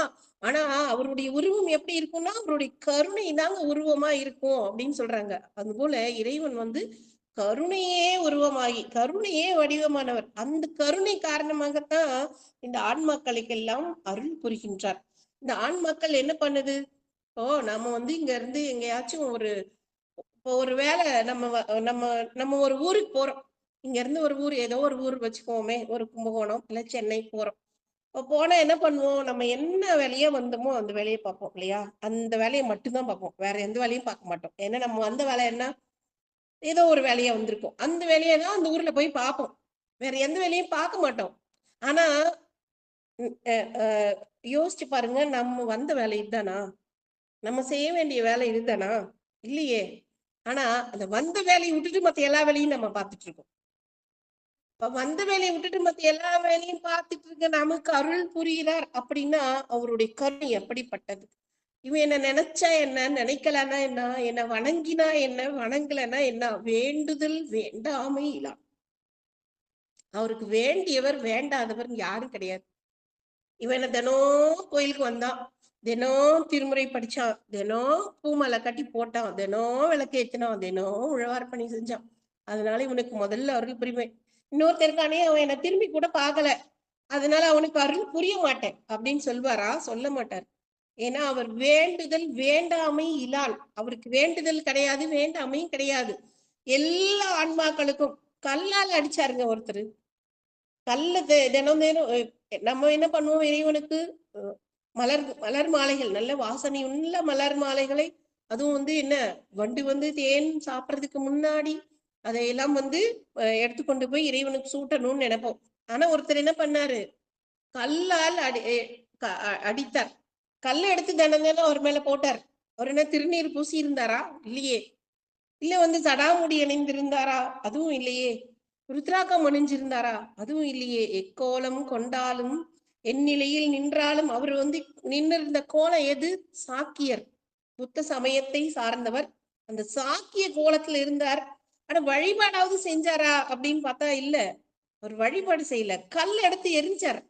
ஆனா அந்த கல்லை எதுக்காக எரிஞ்சார் அப்படின்னா அன்பினால் எரிந்தார். என்ன அன்பு? சாமிக்கு பூ போடணும்னு மனசுக்குள்ள நினைச்சார். நான் பூ கிடைக்கல. அது மாத்திரம் இல்ல, அவர் சாக்கியர் கோலத்துல இருக்கார். சாக்கியர் கோலத்துல இருந்துட்டு சிவலிங்கத்துக்கு பூ போட்டா அந்த சாக்கிய சமயத்துல இருக்கவங்க எல்லாம் என்ன பண்ணுவாங்க? என்ன இவரு சொல்றது ஒண்ணா இருக்கு, செய்யறது ஒண்ணா இருக்கு. இவர் நம்ம சமயத்துல இருந்துகிட்டு சைவ சமயத்துல இருக்க சாமி மேல பூவை போட்டுட்டு இருக்கார் அப்படின்னு எல்லாரும் சொல்லுவாங்களே அப்படிங்கிறதுக்காக அந்த கோலத்திலேயே, சாக்கிய கோலத்திலேயே இருந்து என்ன பண்ணார்? கல்லை எடுத்து எரிஞ்சார். ஆனா அந்த கல் வந்து பூவா நினைச்சு எரிஞ்சார். அதை கூட சுவாமி பூவாக ஏற்றுக்கொண்டு அருள் புரிந்தாரா இல்லையா? அப்போ இறைவன் வந்து எதை பாக்குறாரு அப்படின்னா நம்மளுடைய மனம், நம்மளுடைய அன்பு. இந்த ஆன்மா நம்ம மேல உண்மையான அன்பு வச்சிருக்கா, அந்த அன்பு நம்மளை நோக்கிதான் இருக்கா. இது வந்து வழிபாடு செய்து மணிக்கணக்கா உட்கார்ந்துட்டு வழிபாடு செய்து, ஆனா மனசு வழிபாட்டுல இல்ல, வேற எங்கேயோ போயிடுது. ஆனா உடம்பு மாத்திரம் சாமி முன்னாடி உட்கார்ந்துட்டு இருக்கு, கை வந்து மணி அடிக்குது, கற்பூர ஆரத்தி காமிக்குது, எல்லாம் பண்ணுது, வாய் மந்திரம் சொல்லுது, வாய் தேவார திருவாசகம் சொல்லுது. ஆனா மனசு வேற எங்கேயோ சுத்திட்டு இருக்கு. அது எங்க போகும்னு சொல்ல முடியாது. அது நினைச்சு எங்க வேணா போகும். மனமெனும் தோணி பற்றி மதியெனும் ஆஹ் கோலை ஊன்றி அப்படின்னு சொல்லி சொல்றாரு. இந்த மனம் இருக்கே, அது கட்டுப்படுத்தவே முடியாது. அது இப்ப இங்க இருக்கும், அடுத்த நிமிஷம் வேற இடத்துக்கு போகும். ஆனா உடம்புதான் பூஜை பண்ணிட்டு இருக்கு, மனசு பூஜை பண்ணல. மனசு வேற எங்கேயோ போயிட்டு இருக்கு. அவங்களுக்கு அருள் புரிவாரா? புரிய மாட்டார். ஏன்னா மனசு ரொம்ப முக்கியம். அந்த மனம் ஒன்றுபட வேண்டும். அந்த மனம் அன்பினால் நினைக்க வேண்டும். நம்ம கோயிலுக்கே போகல, வெளியில நின்னுட்டு இருக்கோம். ஆனா மனசு எங்க இருக்கு தெரியுமா?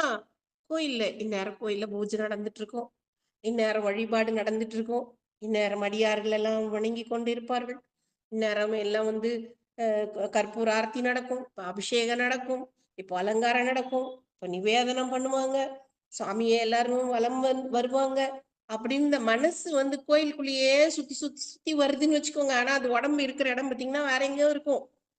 ஆனா அந்த ஆன்மாவுக்கு அருள் புரிவாரா? புரிய மாட்டாரா? அப்படின்னா நிச்சயமாக அருள் புரிவார். ஏன்னா அவர் இந்த அன்புக்கு தான் கட்படுபவர். அந்த அன்பை, உண்மையான அன்பு அவர் மேல இருக்கா அப்படிங்கறது தான் பார்ப்பார். நான் செய்யும் அனாச்சாரங்களை கூட அவர் பொறுத்து கொள்வார்னு அப்பர் பெருமான் பாடுறார். ஏன் பொறுத்து கொள்வார் அப்படின்னா, அனாச்சாரங்களை கூட அன்பினால் செய்தால் பொறுத்து கொள்வார். கண்ணப்ப நாயனார் என்ன பண்ணார்? மாமிசத்தை கொண்டு படைச்சார். அவர் வாயில, நம்ம வாயில எச்சில் சாமி மேல படக்கூடாது அப்படின்னு சொல்லுவோம். முருகநாயனார் தினந்தோறும் 6 கால பூசைக்கும் 6 வகையாக மலர் மாலைகளை தொடுப்பார். இண்டை கட்டுவார், தோள் மாலை கட்டுவார், தொங்கல் மாலை கட்டுவார், தார் மாலை கட்டுவார். இப்படி விதம் விதமாக 6 கால பூசைக்கும் அந்தந்த பூசைக்கு உரிய மலர்களை பறித்து கட்டுவார். நிலப்பூ, நீர்ப்பூ, கொடிப்பூ, கோட்டுப்பூன்னு 4 வகையான மலர்களை பறித்து அதை 6 கால பூசைக்கு தேவையானபடி மாலைகள் தொடுத்து கொண்டுட்டு போய் இறைவனுக்கு சாத்துவார். அந்த மலரை பறிக்கும் போது அவர் எப்படி பறிப்பார் தெரியுமா? தன்னோட மூச்சு காத்து கூட அந்த மலர் மேல பட்டு விடக்கூடாதாம். அதனால என்ன பண்ணுவார்? முகத்துல ஒரு துணியை கட்டி கொண்டுதான் பறிப்பார். இப்ப நம்ம எல்லாம் 2020 முகத்துல ஒரு துணியை கட்டிட்டு திரிஞ்சோம், கொரோனா அப்ப. அது போல முருகநாயனார் தன்னுடைய மூச்சு காற்று கூட அந்த மலர் மேல் பட்டுவிடக்கூடாது, பட்டால் அது அனுசிதம், அது அனாச்சாரம் அப்படின்னு நினைச்சு பூவை கொண்டு போய் போட்டார். அதையும் பெருமான் ஏற்றுக்கொண்டார். ஆனா இங்க கண்ணப்ப நாயனார் அப்படியே பறிச்சார் இல்லையே. கண்ணில் படுற காட்டு பூவை பறிச்சு அதை கூட எங்க வச்சுட்டார்? அவருக்கு பூ கூடல எல்லாம் வைக்கணும்னு தெரியாது, பூ கூடையில எப்படி இருக்கும் அப்படிங்கிறது கூட தெரியாது. தன்னோட குடுமையில சோர்கிக்கிட்டாரு. அதை எடுத்துட்டு போய் என்ன பண்ணார்? நம்ம தலையில வச்ச பூவை போய் சாமி மேல போடுவோமா? அது எவ்வளவு பெரிய அனாச்சாரம்! ஆடடா சிவசிவ, அபச்சாரம் நிகழ்ந்து விட்டதே, சாமி மன்னிச்சுக்கோங்கன்னு எத்தனை மன்னிப்பு கேட்போம். ஆனா கண்ணப்ப நாயனாருடைய அன்பு, அந்த அன்பு என்ன பண்ணுது? இது அனாச்சாரம்னு அவருக்கு தெரியாது. சுவாமிக்கு பன்றி இறைச்சியை போய் வைக்கலாமா? சுவாமிக்கு என்ன நைவேத்தியம் வைக்கணும்? மகா நைவேத்தியம்னு சொல்லுவாங்க. அன்னம் வைக்கணும். ஆனா அவர் என்ன பண்ணாரு? மாமிசம், பன்றி மாமிசம், மான் கறி, முயல், அது என்னன்னா அவரு பார்த்து வேட்டையாடினாரோ அது எல்லாம் கொண்டு அது வேற மென்னு பார்த்து. நம்ம வீட்டுல பெண்கள் எல்லாம் ஒரு சாதாரணமா ஒரு அமாவாசைக்கு சமைக்கணும்னா கூட சுத்தபத்தமா சமைப்பாங்க, எச்சி படக்கூடாது அப்படின்னு சமைப்பாங்க. குழந்தைங்க தொட்ட கூட அடிச்சு கண்டிப்பாங்க, சாமி கும்பிட்டுட்டு தான் சாப்பிடணும், எடுக்கப்படாது அப்படின்னு சொல்லுவாங்க. என்ன காரணம் அப்படின்னா, சுத்தமாக இருக்க வேண்டும், அனாச்சாரம் இல்லாமல் இருக்க வேண்டும், அனுசிதம் இல்லாமல் இருக்க வேண்டும் அப்படின்னு. ஆனா கண்ணப்ப நாயனார் என்ன பண்ணார்? மாமிசத்தை கடிச்சு மென்னு பாக்குறார். நல்லா வெந்திருக்கா, பதமா வெந்திருக்கா, இது வெந்திருக்கு, அதை எடுத்து அம்புல கோத்துக்கிறார். அவர் பண்ணினது எல்லாமே பாக்குறதுக்கு அனாச்சாரம் மாதிரி தானே இருக்கு. எப்படி ஏற்றுக்கொண்டார் இறைவன்? அவர் பார்த்தது அனாச்சாரத்தையோ அனுசீதத்தையோ அல்ல. அவர் எதை பார்த்தார்? அவருடைய அன்பை பார்த்தார். அவருடைய அன்பை பார்த்ததுனாலதான் சிவகோசிரியார் கனவுல போய் சொன்னார். அப்படி அன்பை பார்க்கலன்னா என்ன சொல்லியிருப்பாரு? கண்ணப்ப நாயனார் கனவுல போயிருப்பாரு, எப்பா கண்ணப்பா நீ எனக்கு பூசையெல்லாம் பண்ற, ரொம்ப மகிழ்ச்சி, ஆனா ஆகமங்கள்னு ஒண்ணு இருக்கு, அதை நான் தான் சொன்னேன், அதுபடித்தான் என்னை பூசை பண்ணணும், அதனால அந்த ஆகமத்தை தெரிஞ்சுக்கிட்டு நீ எனக்கு பூசை பண்ணுன்னு தான் சொன்னார் இல்லையே. சிவகோசிரியார் கனவுல போய் சொன்னார், அப்பா நீ அவனை சாதாரண ஆளா நினைச்சிடாத, அவனுடைய அன்பெல்லாம் நம்பக்கல் அன்பு, அவனுடைய வடிவெல்லாம் நம்மை அறியும், அவனுடைய அறிவெல்லாம் நம்மை அறியும் அறிவு, அவனுடைய வடிவெல்லாம் நமக்கு நம்மை அறியும் வடிவு, அவனுடைய செயல் எல்லாம் நமக்கு இனிய அப்படின்னு சொல்லி சிவகோசிரியார் கனவுல போய் தான் சொன்னார். அப்போ அந்த அந்த அன்பை தான் சுவாமி பார்க்கிறார். அப்படி அந்த அன்பை பார்த்து அந்த அன்புக்காக இறங்குகின்றார். அப்படி அந்த அன்பை பார்த்து இறங்கும் போது கூட அந்த ஆன்மாக்கள் ரொம்ப அதீதமான சில செயல்களை செய்கின்ற பொழுது மனம் பொறுக்காமல் உடனடியாக அருள் புரிவது உமையம்மை. அதனாலதான் முன்னி அவள் நமக்கு முன் சுரக்கும் அருளே என்ன பொழியாய். இந்த பாடல்ல உமையம்மைய உடையாள் அப்படின்னு சொல்றாரு, எம்மை ஆளுடையாள் அப்படின்னு சொல்றாரு, எம்பிராட்டி அப்படின்னு சொல்றார், நம் தம்மை ஆளுடையாள் அப்படின்னு சொல்றாரு, அவள் அப்படின்னு சொல்றாரு. மொத்தம் 5 வார்த்தைகளால 5 விதங்கள்ல குறிப்பிடுகின்றார். இந்த உயிர் கேவல நிலையில் தலைவனையும் தன்னையும் மறைக்கக்கூடிய அந்த இருளையும் அறியாது, தன்னையும் அறியாது கிடக்கும் நிலையிலும் அந்த திருவருளானது அவ்வுயிரை அடிமையாக கொண்டு உண்மையை கொண்டு அருள் புரிவதால் அவளுக்கு உடையாள் அப்படின்னு பெயராம். அதனால உடையாள் அப்படின்னு சொல்றாரு. அந்த கேவல நிலையில தன்னையும் மறைத்து கொண்டிருக்கின்ற, தன்னையும் அறியாமல் தன்னை மறைத்து கொண்டிருக்கின்ற அந்த இருள், ஆணவ இருளையும் அறியாமல் மயங்கி கிடக்கின்ற நிலையில அதுக்கு தனு கரண புவன போகங்களை கொடுத்து அதை இயக்கி அதை வினை பயன்களை எல்லாம் நிகரச் செய்து சகல நிலையில படிப்படியாக அந்த ஆன்மாவுக்கு அறிவு விளக்கம் செய்கிறதுனால எம்மை ஆளுடையாள் அப்படின்னு சொல்றாரு. அதுக்கப்புறம் மலபரிபாகம் வருவித்து சிவத்தை நோக்கி அந்த ஆன்மா உய்வு பெற நோக்கி வருகின்ற பொழுது எம் பிராட்டி அப்படின்னு சொல்றாரு. அப்புறம் சீவன் முத்த நிலையை செய்து ஏனைய சீவன் முத்தர்கள் கூட்டத்துல இருந்து அடியார் கூட்டத்தோட இருந்து எடுத்த அந்த பிறவியினுடைய இறுதியில நம்மளை முக்திக்கு கொண்டு போய் சேர்க்கிறதுனால நம் தம்மை ஆளுடையாள் அப்படின்னு சொல்றாரு.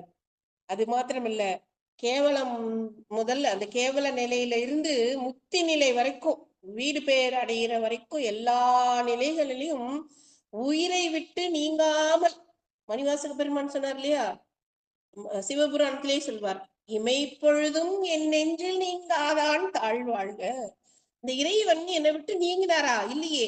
இப்பயாச்சும் நீ முன்ன என் நெஞ்சில் நீங்காதான் அப்படின்னு பாடல அவர். என் நெஞ்சில் நீங்கான்னா ஒரு சமயத்துல நீங்கினார், அப்புறம் சேர்ந்துட்டார் அப்படிங்கிற மாதிரி இருக்கும். என் நெஞ்சில் நீங்காதான் பாடுறாரு மணிவாசகர். இந்த இமை பொழுது கூட என் நெஞ்சை விட்டு அவன் நீங்கல, அவன் என் கூடவே தான் இருந்தான். அது போல இந்த ஆன்மா, ஒவ்வொரு ஆன்மாவினுடைய கேவல நிலையில இருந்து சுத்த நிலைக்கு முக்தி நிலை வருவது வரைக்கும் ஆன்மா கூடவே இருக்கக்கூடியவர் இறைவன். அப்படி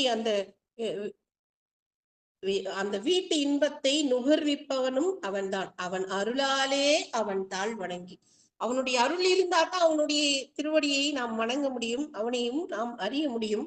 அப்படிப்பட்ட அந்த அந்த நிலையில அந்த முதல்ல சொன்னார் இல்லையா, உடையாள் ஆகிய உமையம்மை அவள் அப்படின்னு சுட்டி காமிக்கிறார். அவள் அப்படின்னா அவ கூடவே இருக்கக்கூடியவள். அவள் ஒரு நிமிடம் கூட இமைப்பொழுதும் என் நெஞ்சில் நீங்காதான் அப்படிங்கிற மாதிரி இந்த ஆன்மாவை விட்டு நீங்காமல் இருந்து அருள் புரியக்கூடிய தன்மையில இருக்கிறதுனால அவள் நமக்கு முன் சுரக்கும் அருளே என்ன. அவள் நமக்கு எப்படி அருள் சுரக்கின்றாள்? முன் சுரக்கும் அருள். அந்த அருள் எப்படிப்பட்டது? இன்னருள், இனிமையான அருள். இந்த உலகத்துல பாக்குற எல்லா இன்பமும் நமக்கு இறுதியில துன்பத்தை தான் தரும். ஆனா முக்தி பேராகிய அந்த சிவானந்தம் இருக்கே, அதுதான் நிலைத்த இன்பம், அதுதான் பேரின்பம். அந்த பேரின்பத்தை நமக்கு முன் சுரப்பவள் யார் அப்படின்னா உமையம்மை, இறைவனுடைய திருவருள். அதனால முன்னி அவள் நமக்கு முன் சுரக்கும் இன்னருள் அப்படின்னு இந்த பாடல்ல ரொம்ப அழகாக அந்த திருவருள் எப்படியெல்லாம் இந்த ஆன்மாவை எப்படியெல்லாம் பக்குவப்படுத்தி இந்த ஆன்மாவை இறைவனுடைய திருவடியை நோக்கி எடுத்து செல்கின்றது. எல்லா எல்லா எல்லா உயிர்களும் பிறக்குது, பிறந்த எல்லா உயிருமா இறைவன் திருவடி அடையுது. 5 அறிவு உடைய உயிர், ஓரறிவு உடைய உயிர், ஈரறிவு உடைய உயிர் எல்லாமே இறைவனை வணங்கியிருக்கு. எறும்பு வழிபட்டிருக்கு. எறும்பு வழிபட்டதுனால எறும்பியூர். ஈ வழிபட்டது, அதனால ஈங்கோய் மலை. கழுதை வழிபட்டது, அதனால கரவீரம். சிலந்தி, ஆனை, பாம்பு வழிபட்டது. சீகாலத்தி, ஆனையும் சிலந்தியும் வழிபட்டது. ஆனைக்கா, ஆனைக்கா. நண்டு வழிபட்டது, நண்டாங்கோயில். ஆடு வழிபட்டது, திரு ஆடானை. ஆடு, யானை 2 வழிபட்டது. திருமகள் வழிபட்டாள். அப்போ புல்லாகி, பூடாய், புழுவாய், மரமாகி, பல்விருகமாகி, பறவையாய், பாம்பாகி, கல்லாய், மனிதராய், பேயாய், கணங்களாய், அசுரராகி, முனிவராய், தேவராய், செல்லா நின்ற இத்தாவர சங்கமத்துள் எல்லா பிறப்பும் பிறந்திழைத்தேன் எம்பெருமான். எல்லா பிறப்பும் பிறந்தாலும் கூட அந்த பிறப்புல இருந்து இறைவனை அறிந்து இறைவனுடைய திருவடியை எல்லா உயிர்களும் அடையுதா அப்படின்னு பார்த்தா இல்ல. கொஞ்சம் உயிர் அடைஞ்சிருக்கு. ஆனா பெரும்பாலான உயிர்கள் என்ன பண்ணுது? எதுக்கு பிறந்தோம், எதுக்கு இந்த உலகத்துக்கு வந்தோம், நமக்கு நம்ம என்ன நோக்கத்துக்காக இந்த உடல் நமக்கு கொடுக்கப்பட்டிருக்கிறது, என்ன நோக்கத்திற்காக இந்த உலகத்துக்கு வந்தோம் அப்படிங்கிற நினைப்பே இல்லாம அதை தவிர மத்த எல்லா வேலைகளையும் இந்த உயிர்கள் செய்யுது. 5 அறிவு உயிரே பரவாயில்லன்னு இருக்கு 6 அறிவு மனிதன் நடந்து கொள்கின்ற நிலையை பார்க்கும்போது. ஐயோ ஒரு நிமிஷம் ஐயோ. திருச்சிற்றம்பலம். அன்பர்களுக்கு வணக்கம். நீங்கள் கேட்டுக்கொண்டிருப்பதும் பார்த்து கொண்டிருப்பதும் சிவநெறியே சீரான வாழ்வு தரும் என்கிற டெலகிராம் சேனல் மூலம் ஐயா வாங்க வாங்க முன்னி அவள் நமக்கு முன் சுரக்கும் என்கிற முன் சுரக்கும் இன்னருளே என்கிற தலைப்பின் கீழ் அம்மா அவர்கள் உரையாற்ற வருகிறார்கள். அம்மா வாங்கம்மா. அப்படி இந்த எல்லா உயிர்களும் இறைவனுடைய திருவடியை அடைவதில்லை. பக்குவப்பட்ட உயிர்கள் இறைவனுடைய திருவடியை அடையுது. பக்குவப்பட்ட உயிர்கள் பக்குவப்படாத உயிர்களை அதுவும் நம்ம நிலைக்கு வரணும் அப்படின்னு சொல்லி நினைக்கிறது தான் அடியார் திருக்கூட்டம். பக்குவப்படாத ஆன்மாக்கள் எல்லாம் என்ன பண்ணணும்? முதல்ல கோயிலுக்கு போவாங்க, ஏதோ எல்லாம் கூட்டமா இருக்காங்களே போய் பார்ப்பாங்க. அப்புறம் அந்த கூட்டத்துக்குள்ள போய் உட்காருவாங்க. அப்புறம் அவங்கள போல திருநீர் அணிவாங்க. அப்புறம் கொஞ்சம் கொஞ்சமா வந்துதான் இறைவனையும் தெரிஞ்சுக்குவாங்க, அடியார்களையும் தெரிஞ்சுக்குவாங்க. இப்போ இறைவனுடைய திருவடியை அடையிறதுதான் இந்த பிறவியினுடைய நோக்கம் அப்படிங்கிறதையும் தெரிஞ்சுக்குவாங்க. அதுக்காக அடியார் கூட்டம் அவசியம். அந்த அடியார் கூட்டத்து நடுவுள் இருக்க வேண்டும். அப்ப அப்படி அந்த அடியார் கூட்டம் எந்த அடியார் கூட்டத்தை பார்த்தாலும் நடுவுல போய் புந்துக்கணும். அப்போ இந்த அடியார் கூட்டத்து நடுவுள் இருந்தால் என்ன பண்ணுவார்? இறைவன் அவர்களுக்கு அருள் புரிவார். அப்படியா? அந்த அருளை கூட எப்படி புரிவார்? அவன் அருளாலே அவன் தாழ்வடங்கி அந்த அருளை பெறுவதற்கு கூட அவனுடைய கருணை வேண்டும், அவனுடைய திருவருள் வேண்டும். திருவருளும் குருவருளும் இல்லாம ஆன்மாவுக்கு பக்குவமே வராது. ஏற்கனவே அப்ப சின்ன வயசுல இருந்து ரொம்ப பக்குவமா இருக்காங்கன்னா முன்னே செய்த தவத்தின் ஈட்டம், முடிவிலா ஈட்டம். கண்ணப்ப நாயனாருக்கு அப்படிதான் வந்துச்சு. இப்ப கண்ணப்ப நாயனார் இந்த மலை மேல ஏறும்போது அவருடைய திரு கண்ணோட்டம் முதல்ல அவர் மேல பதிந்தது. அதனாலதான் அந்த கண்ணப்பர் என்ன பண்ணாரு? அன்பராய் திரிந்தார், அன்பு பிழம்பாய் திரிந்தார்ன்னு சொல்வார் சேக்கிடார். அந்த அன்பு பிழம்பா எப்படி மாறினார்? கொஞ்ச நேரத்துக்கு முன்னாடி பன்றியை விரட்டி கொண்டு வந்தவர் தான். கொஞ்ச நேரத்துக்கு முன்னாடி அவருக்கு சிவம்னா என்னன்னு தெரியாது, சுவாமின்னா என்னன்னு தெரியாது. அவருக்கு தெரிஞ்சதெல்லாம் 2 வார்த்தை, கொல்லு குத்து. அது 2 தான் தெரியும். சின்ன வயசுல இருந்து கேட்டது அதுதான், கொல்லு குத்து. இது 2 தான் தெரிஞ்சு வச்சிருந்தார். எப்படி அப்படி அன்பு பிழம்பாக மாறினார்? அதான் அந்த இறைவனுடைய திரு கண்ணோக்கம் அவர் மேல் பதிந்தது. அதுதான் இறைவனுடைய திருவருள் பதியக்கூடிய நிலை. அந்த திருவருள் நம்ம மேல பதிஞ்சிருச்சு அப்படின்னா இந்த உலகியல் எல்லாம் என்ன பண்ணும்? விளாம்பழத்து ஓடு மாதிரி எல்லாம் நம்மளை விட்டு விலகிடும் தானாவே. அப்போ நம்ம முயற்சி எதுவும் பண்ண வேண்டாமா அப்படின்னா, முயற்சி பண்ணாலும் இறைவனுடைய திருவருள் இருக்கணும். முயற்சி பண்ணியும் திருவருள் இல்லைன்னா நம்மளால என்ன பண்ண முடியாது? இறைவனை நினைக்க முடியாது. இறைவனுடைய திருவருள் இல்லாத காரணத்தினாலதான் அப்பர் சுவாமி என்ன பண்ணார்? சமண சமயத்திற்கு சென்றார்.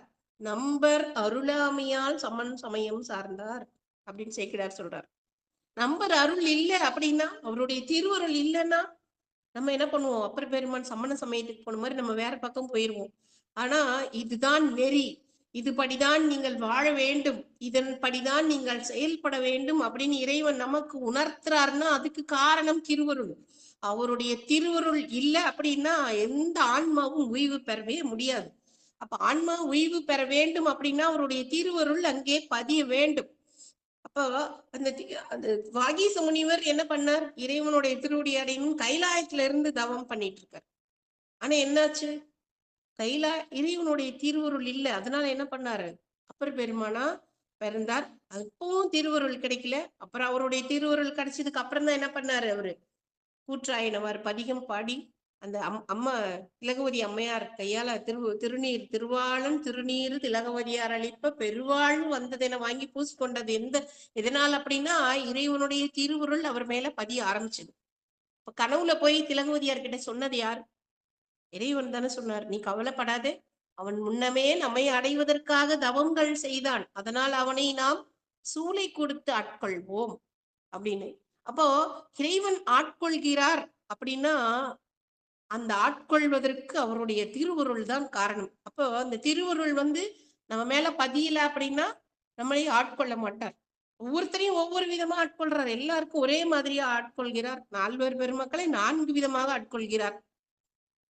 ஞானசம்பந்த பெருமானுக்கு பாலை கொடுத்து ஆட்கொள்கிறார். திருநாவுக்கரசருக்கு சூளை கொடுத்து ஆட்கொள்கிறார். சுந்தரருக்கு ஓலை கொடுத்து ஆட்கொள்கிறார். மணிவாசகருக்கு காலை கொடுத்து ஆட்கொள்கிறார். அப்போ இந்த ஆட்கொள்ளும் நிலை வேறு வேறாக இருந்தால் கூட ஆட்கொள்ளணும்னு அவர் நினைக்கணும். அவருடைய திருவருள் இருக்கணும். அப்ப அவருடைய திருவருள் இருந்தா மட்டும்தான் இந்த ஆன்மாவால் உய்தி பெற முடியும், உய்வு அடைய முடியும்.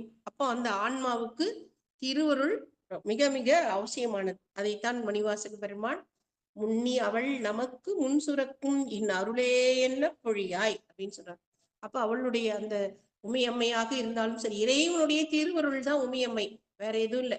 அந்த திருவருள் நமக்கு பதியணும், நம்ம மேல இறைவனுடைய கருணை வேணும் அப்படின்னா அங்கே நமக்கு கருணை புரிவதற்கு காரணமாக இருப்பதே இறைவனுடைய திருவருள் தான்.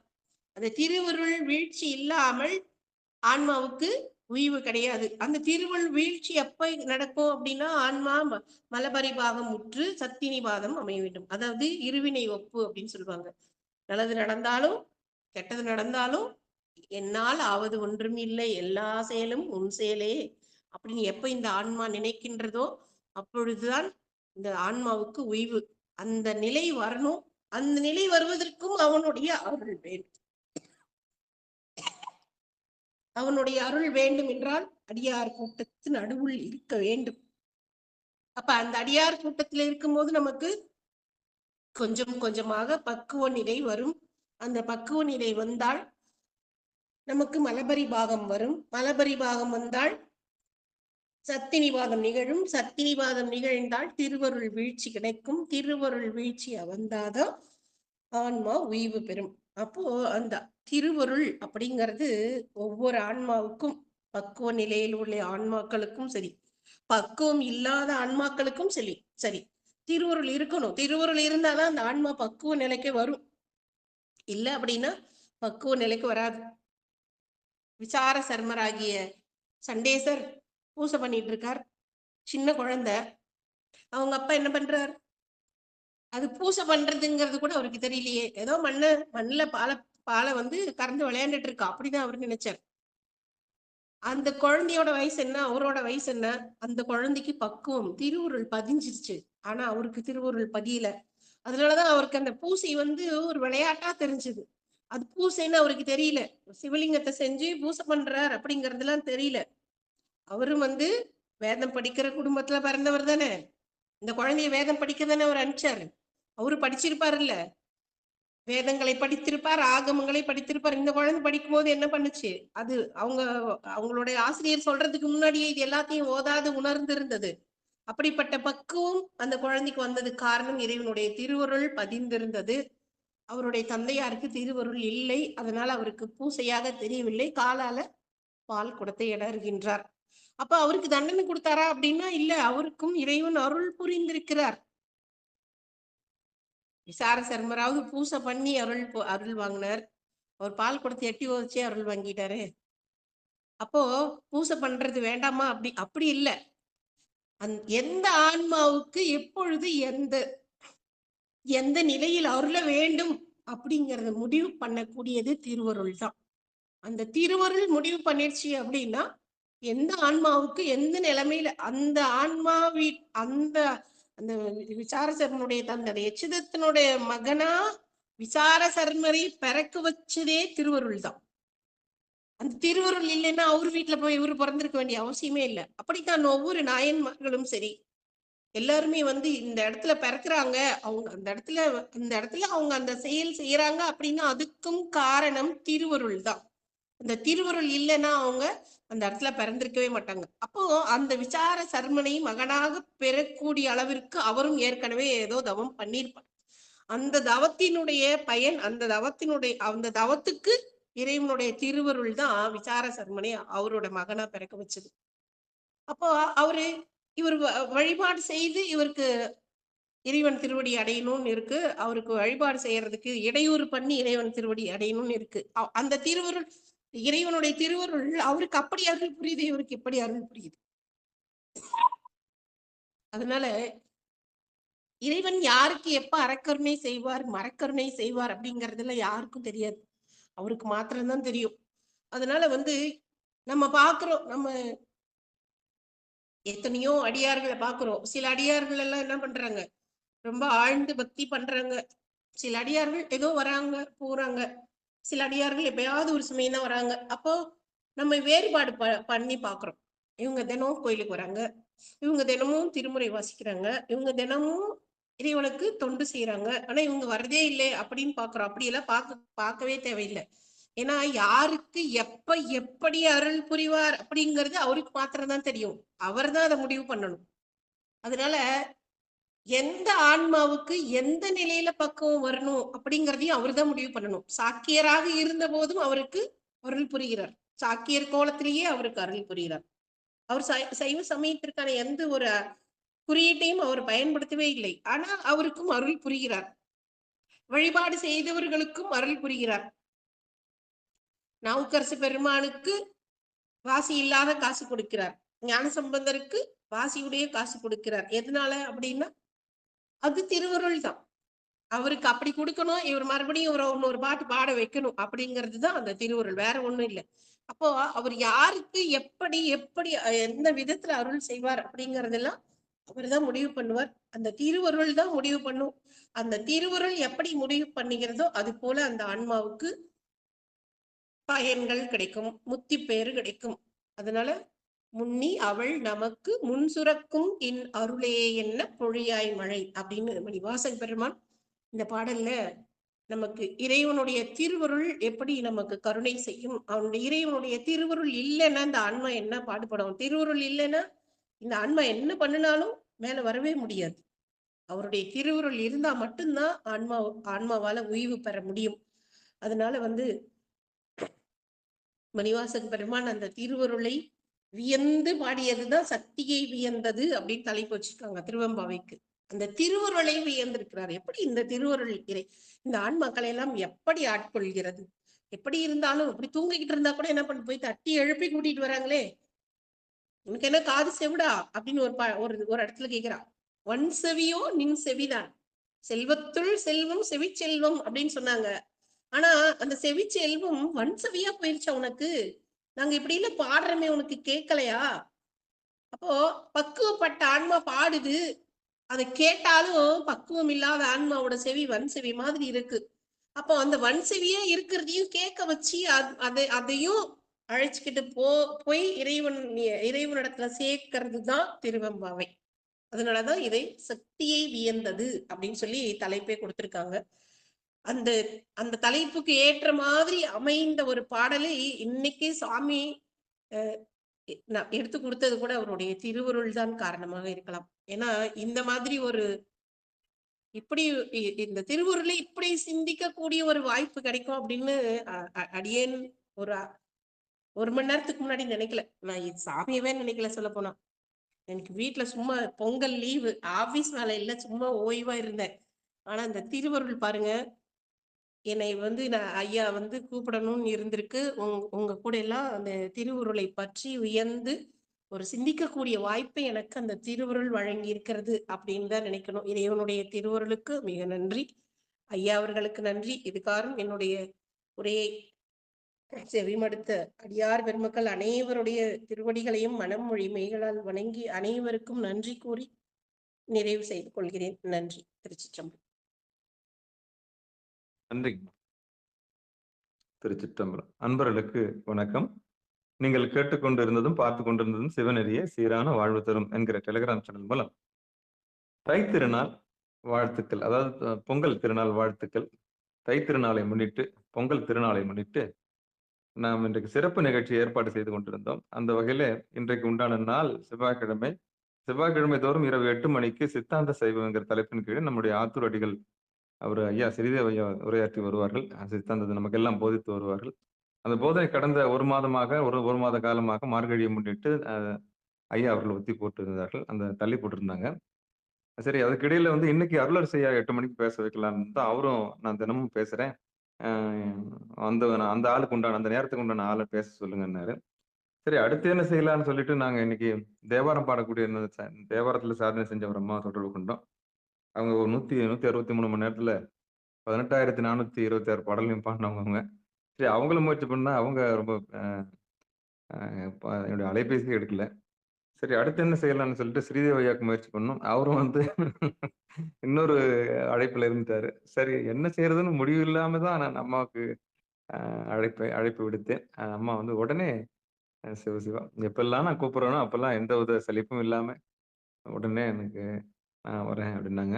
அப்ப என்ன தலைப்புன்னு தான் யோசிக்கும்போது சிவபெருமானுடைய பெருங்கருணையினால நேத்து நாங்க அரங்கு ஐயாவும், அடியனும் சேர்ந்து என்ன முடிவு செஞ்சோமோ, அதே மாரி இன்னைக்கும் சித்தராமாவும், அடியனும் சேர்ந்து, "அம்மா நீங்க அந்த நூல் சாத்தி பாருங்க. அது ஏதோ ஒரு பக்கம் அந்த பக்கம் வரும். அந்த பக்கத்துல இடது மூலையில முதல் எழுத்து என்ன எழுத்தோ அதுவே நமக்கு தலைப்பா இருக்கட்டும்னு" அடியேன் நேத்து எடுத்த மாரி இன்னைக்கு அம்மா எடுத்தாங்க. அதுல முன்னி, "அவள் நமக்கு முன் சுரக்கும் இன்னருளே" அப்படின்ற தலைப்புல திருவருள் கருணைய நெனச்சு நெனச்சு பாடிட்டாங்க, சொல்லிட்டாங்க சிவபெருமானே. அதுவும் அருள் தான். அருள் இல்லாம அது முடியாது.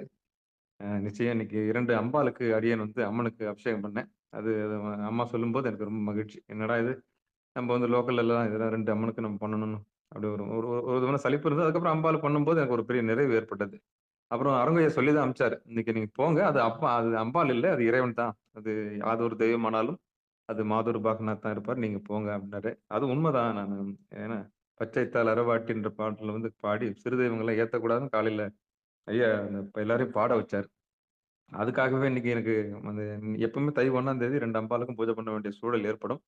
அதுல இன்னைக்கு அம்மா பேசுனதும், "முன்னி அவள் நமக்கும் முன் சுரக்கும் இன்னருளேன்னு" சொல்லும்போது, அப்ப திருவருள் தான் அது. திருவருளுக்கு தான் நம்ம வந்து பூஜை செய்திருக்கிறோம் என்ற பெரிய நிறைவு ஏற்பட்டிருக்கு. நிகழ்ச்சியில் பங்கெடுத்த அத்தனை உள்ளங்களுக்கும், அ உரையாற்றி இதுகாரும் 1 மணி நேரம் சலிக்காம உரையாற்றிய அரசாங்க உத்தியோகத்தில் இருந்திருந்தாலும், அவர்கள் இருக்க வேண்டிய இடம் வேற. அது அவங்க ஏதோ அதாவது வினைப்பயன் காரணமாக முன்னம் செய்த தவத்தினால அவங்க அரசாங்க உத்தியோகத்துல இருக்கிறாங்க. அதுக்கு மேலும் அவங்க வந்து இந்த மாதிரி வந்து உரையாற்றுறது பெரிய விஷயம். ஆமா. அவங்க வேற ஒரு பரிமாணத்துல இருப்பாங்க. என்ன சொல்றது? வேற ஒரு நிலைமையில இருந்திருக்க வேண்டிய ஆள் அவங்க. அவங்க இப்போ வந்து அந்த ஒரு கட்டுக்குள்ள இருக்கிறாங்க. அரசாங்கத்து உத்தியோகத்துல இருக்கிறதுனால. அம்மா அவங்க. அவங்க நிலைமை வந்து வேறதாங்க. நெறைய பேர உற்பத்தி செய்திருக்கிறாங்க. நெறைய அடியார்கள அ அ கொண்டு வந்து சேர்த்திருக்கிறாங்க. இவங்களுடைய வார்த்தைய கேட்டு மாறுனவங்க நெறைய பேர் இருப்பாங்கன்றது இப்ப நீங்க கேட்ட உங்களுக்கே வந்து நெறைய தெரியும்னு நெனைக்கிறேன். இந்த 1 மணி நேரம் பங்கெடுத்த அத்தனை உள்ளங்களுக்கும் மனமார்ந்த நன்றிகளை தெரிவித்துக் கொண்டு, அம்மாவோட நீங்க ஏதாவது பேசணும்னா, தாராளமா பொங்கல் வாழ்த்துக்களை தெரிவிச்சுக்கிட்டு, தாராளமா பேசலாம். யாராருன்னா முன்னாடி வந்து பேசுங்க. உங்களுடைய கருத்துக்கள பகிருங்க. திருவருள் கருணை. எல்லாம் கேட்ட செய்தி தான். அதாவது அ மீண்டும், மீண்டும் பேசிய செய்தி தான். ஆனா நமக்கு என்ன இப்ப உணர்த்துறாங்க? அப்படின்றது தான் நமக்கு முக்கியம். அந்த வகையில எத்தன முறை நம்ம கேட்டிருந்தாலும், நமக்கு என்ன இறைவன் உணர்த்த வருகிறார் என்ற செய்தியை அடியார் பெருமக்கள், அம்மா கூடவோ நிகழ்ச்சியிலே இந்த சிகாரத்துல பதிவு பண்ணும்படி பணிவன்போடு கேட்டுக்கொள்கிறோம். வாங்க. நான் ஒவ்வொருத்தரா தான் கூப்பிடுறத விட, நீங்களே வந்து பேசுனதுக்கு அம்மாகிட்ட பேசுனது பேசுங்க. ஒவ்வொருத்தரா வாங்க. பேசுறீங்களா? சிவபெருமான். முதல்ல பொங்கல் வாழ்த்துக்கள் தெரிவிச்சுக்கிறேன் எல்லாருக்கும். வரீங்களா? நீங்க கேட்டதுக்கான அடையாளமே நீங்க வரணும். யாருன்னா ஒருத்தர் மைக் எடுத்துட்டு. சிவாய நம ஐயா திருச்சிற்றம்பலம். ஐயா அடியேன் எல்லாருக்கும் பொங்கல் வாழ்த்து சொல்றீங்க. சொல்லலைங்கய்யா. எல்லாருக்கும் என்னுடைய பொங்கல் வாழ்த்துக்கள். சொல்லுங்கம்மா. ஏன்னா நீங்க நீங்க தலைப்பின்ல ரொம்ப ஆழமா இருந்துட்டீங்களா? தலைப்பு ஒட்டியே போயிட்டீங்க. அதனால நாள் என்ன ஆமா, நட்சத்திரம்லாம் ஆமாங்கய்யா, பார்க்கல. ஆமாங்கய்யா. எனக்கு அது சொல்லணும்னு தோணவில்லை. இப்ப நீங்க சொல்லும்போது தான் தோணுது. அனைவருக்கும் பொங்கல் வாழ்த்துக்களை தெரிவிச்சுக்கிறேங்கய்யா. நன்றிங்கய்யா. தைத்திருநாள் பொங்கல் வாழ்த்துக்கள். நன்றிம்மா, நன்றிம்மா, நன்றிம்மா. வாங்க. அரங்கம் ஐயா, வாங்க. வாங்க. சிவாய அதுதான் நமக. கரெக்ட்டா. நீங்க மைக் எடுக்கிறதுக்கும், நான் கூப்பிடுறதுக்கும் சரியா இருக்குதுன்னா, நம்ம அலைவரிசை ஒண்ணா இருக்குன்னு அர்த்தம். வாங்க. முன்னம் ஒரு நாள் அபிராமி பட்டருக்காக நிலவ வரவைத்தாங்க அம்மா. இன்றைக்கும் அம்மா பேசும்பொழுது நிலவு வந்திருக்கு. பௌர்ணமியுடைய அடுத்த நாளா இருந்தாலும், பௌர்ணமி போலவே ஒரு அற்புதமான ஒரு நிலவு வானல தெரியுது இப்போ. கண்டிப்பா. இந்த நிலவு வந்து அம்மாவுடைய அந்த பேச்சுக்கு எவ்வளவு தன்மையாகவும், குளிராகவும் இருந்ததோ, அந்த அ இறைவியை ஞாபகப்படுத்துது. அம்மாவோட பேச்சு வந்து அந்த சூழ்நிலையில கேட்டதுக்கு வாய்ப்புக்கு நன்றி. பெருமான் பாருங்க, சேட்ட பாருங்க. அவரு அ சந்திரனை கொண்டுட்டு போயி அவரு அந்த இடப்பாகத்துல வைத்தார். அந்த கங்கையும் கொண்டு போய் அவங்க மேல வைத்திருக்கார். சடையில வைத்திருக்கிறார். அ மத்தவங்களுக்கு தெரியாம வருவாரா?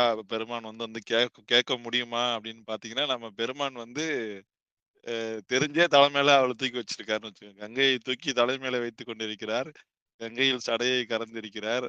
அப்படிங்கிறப்போ நம்மால் கொஞ்சம் அ என்ன சொல்றது? ஒரு தைரியமான ஆளா தான் இருக்கிறாரு. அதனால அம்மா சொல்லிட்டு இருக்கும் பொழுது, இதே அவங்க வீட்ல போய் இயற்பகையின் வீட்ல போய் அம்மா இல்லாம தனியா வந்து கேட்டுருக்காரு. அப்படிங்கிறதுனால, ஒருவேளை சேர்ந்து வந்திருந்தா இயற்பகையார் கேட்டிருந்திருப்பாரு. "உனக்கு தான் ஏற்கனவே ஒருத்தர் இங்க இருக்காங்களே, நீ எதுக்கு வந்து இன்னொன்னு கேட்கிறேன்னு" கேட்டிருப்பாரு. அதனால வந்து மறைச்சு வச்சுட்டு வந்திருக்காரு போல இருக்கு அவரு. இல்ல அவங்க மறைஞ்சிருந்து, "நீ மட்டும் போ. உன்னுடைய அடியாரை நான் வந்து சோதிக்க விரும்புகிறேன். நீ உன்னோட ஆளுங்கலாம் ரொம்ப எளியவர்கள். வீடும் வேண்டா விரலில் விளங்குவார்ன்னு சொல்றீங்களே, அதனால அதற்கு உதாரணமா நீ போய் எனக்கு வந்து அத காமி" அப்படின்றதுக்காக கூட இருக்கலாம். அந்த வகையில அ அ காலையில நம்ம போது அ "அரணினும் அன்பியினும் குளவி" அப்படின்னு வள்ளுவர் சொன்னாரு. நமக்கு தெரியும் சிவமும் அன்பும் ஒன்றுதான் அப்படின்னு. சிவத்திலிருந்து வருவதுதான் திருவருள். அந்த அருள் என்பது அ திருவருளாகிய நம்ம அவள் அவள் என்று நாம் குறிப்பிடுகிறோம். அவனிலிருந்து வருந்த அவள் வந்து அந்த முன்னி நமக்கு அவள் சுரப்பாள். அது அம்மா ரொம்ப நேரம் அது வந்து 1 ஹவரா அது வந்து அதனுடைய சிறப்பை வந்து சொல்லிட்டு இருந்தாங்க. அந்த திருவருள் இறைவனுடைய ஒரு பகுதி. அந்த இறைவன் இறைவன் வந்து அவருக்கு எந்த செய்யணும்னு அவசியம் கிடையாது. ஆனா, அவர் வந்து குணமாக இருக்கிற அந்த இறைவன் வந்து குணியா நம்ம வந்து மாறும்பொழுது, அவனுக்கு சக்தி வடிவில தான் வருகிறான். அதனால தான் ஞானசம்பந்தருக்கு பால் கொடுத்ததுலருந்து பார்த்தீங்கன்னா, அம்பிகை தான் வந்து குடுப்பாங்க. அ அதுபோல நம்ம எண்ணற்ற உதாரணங்கள அம்மா சொல்லிட்டே போனாங்க. அந்த வகையில அ சக்தியை பத்தி சக்தி பேதம் பார்க்கக்கூடாது. சிவனடியார்கள் அ ஏக பரம்பொருள் என்பது நம்ம வந்துட்டோம். ஏக பரம்பொருளையும் நினைத்துக் கொள்ளணும். அதுக்கப்புறம் அடுத்த நிலையில உள்ள படிநிலைகளையும் அவனாகவே பார்க்கக்கூடிய பக்குவத்துக்கு வந்துரணும். அதனால "சென்று நாம் சிறு தெய்வம் சேர்வோம்" என்றது அ இவரு நாவுக்கரசர் சொன்னது வந்து, நம்ம அங்க போய் சேர்ந்துறக்கூடாது அப்படிங்கிறதுனால தான். ஆனா, நம்ம இந்த நிலையில இருந்து அதையும் அரவணைத்து செல்லணும் அப்படிங்கிறது அவங்களுடைய எண்ணம். அதனால தான் அவங்க அந்த எல்லா தலங்களுக்கும் சென்று வழிபட்டாங்க. அதை வந்து ஏத்தி பாடுனாங்க. அவங்களோட சேர்த்து பாடுனாங்க. நம்மளும் சேர்த்து வழிபடணும்னு அதுதான் வந்து இறைவனுடைய திருவுள்ளம்னு கருதி, இவ்வளோ நேரம் அம்மா அம்மா அருமையாக பேசுனாங்க. அவங்களுக்கு நன்றிய சொல்லி, இந்த மாலை பொழுதில் இருந்து கேட்ட ஒரு 10, 11 பேருக்கு மேல இருந்திருப்பாங்கன்னு நெனைக்கிறேன். அ அவர்களோட ஒரு அடியனா ஒரு வாய்ப்பு கிடைத்ததுக்கு நன்றிங்க ஐயா. மிக்க நன்றி. சாமி. அம்மா பேசுங்கம்மா. அரங்கோ ஐயா வந்து நன்றிங்க ஐயா. ரொம்ப நன்றி. ரொம்ப அழகா சொன்னீங்கங்க ஐயா. ரொம்ப அருமையா இருந்தது நீங்க சொன்ன கருத்துக்கள் எல்லாம். இன்னைக்கு காலையில இறைவன் வந்து வந்து இறைவன் சந்திரனையும், கங்கையையும் ரொம்ப தைரியமா அவர் எதுக்காக பயப்படணும்? அவர் ஒண்ணும் தவறான நோக்கத்துல வைக்கல. அது சந்திரன் வந்து கலைகளை எல்லாம் இழந்து சொல்லப்போனா சந்திரனுடைய பூர்வ பக்கத்த பார்த்தோம்னா, ஒண்ணும் ஒரு ரொம்ப யோக்கியதை அம்சங்களை உடைய ஒருத்தரா இல்ல. ஒரு 27 பொண்ணுங்கள கல்யாணம் பண்றாரு. ஒரு பொண்ணுகிட்ட மட்டும் அன்பா இருக்காரு. மத்த பொண்ணுங்கள எல்லாம் வந்து புறக்கணிக்கிறார். அதனால தான் அவங்க அந்த பெண்களோட தந்தையாகிய தட்சன் வந்து சாபம் குடுக்கிறார். சந்திரனை தேய்ந்து போக சொல்லி. அவர் போய் இறைவனை வந்து சரணடைகிறார். சரணடைஞ்சவங்கள காப்பாற்ற வேண்டியது கடமை அப்படிங்கிறனால எடுத்து தலையில வச்சுக்கிறார். அவருடைய தன்மைகளை எல்லாம் பார்க்கிறவரா இருந்தா சுவாமி என்ன பண்ணுவார்? அருள குடுத்து அனுப்பிச்சிருப்பாரு. ஆனா எடுத்து தலையில வச்சுக்கிறார் அப்படின்னா, இறைவன் வந்து இந்த ஆன்மாக்களுடைய குற்றங்களை எல்லாம் பார்க்கறதில்ல. அது எப்போ நம்ம நம்ம வந்து எப்போ அடையும் அப்படின்னு பார்த்துட்டு இருக்காரு. அடைஞ்ச உடனே என்ன பண்றாரு? அது செய்த குற்றங்களை எல்லாம் மறந்துட்டு அருள் புரிகிறார். அதுதான் அவருடைய பேரருள் பெருங்கருணை. கங்கையை வந்து சடையில தாங்குனது கூட வந்து கங்கையை சடையில் கறந்ததுக்கு காரணம் உமையம்மைக்கு பயந்துகிட்டெல்லாம் இல்ல. உலகத்தை காக்கணும். அதுக்காக தான். அதுக்கு உமையம்மை ஒண்ணும் தடையே இருக்க மாட்டாங்க. உலகத்த காக்கணும்னு சாமி கிளம்புறபோது உமையம்மை தடை பண்ண மாட்டாங்க. அதனால அவருக்கு அது அச்சமெல்லாம் தேவையில்ல. ஐயா ரொம்ப அழகா, ரொம்ப நயமா சொன்னாங்க. ரொம்ப நன்றிங்க ஐயா. நன்றிங்க ஐயா. கற்பனை களஞ்சியம் அவங்களுடைய இதுதாங்கம்மா இந்த உதாரணம். அவங்க சொன்னது மேலே வைத்துக் கொண்டிருக்கிறாயே அது கீழே உள்ளவங்களுக்கு தெரியுமான்னு அந்த கற்பனை களஞ்சியம் சிவபிரகாஷ் சுவாமிகள் சொல்லுவாங்க. அடியேன் புதுசா எதுவும் சொல்லல. சிவா சிவா. நன்றிங்க ஐயா, நன்றிங்க ஐயா. நால்வர் நான்மணி மலையிலையா அதுல சொல்லியிருப்பாருன்னு நினைக்கிறேன். சிவா சிவா. நன்றிங்க ஐயா.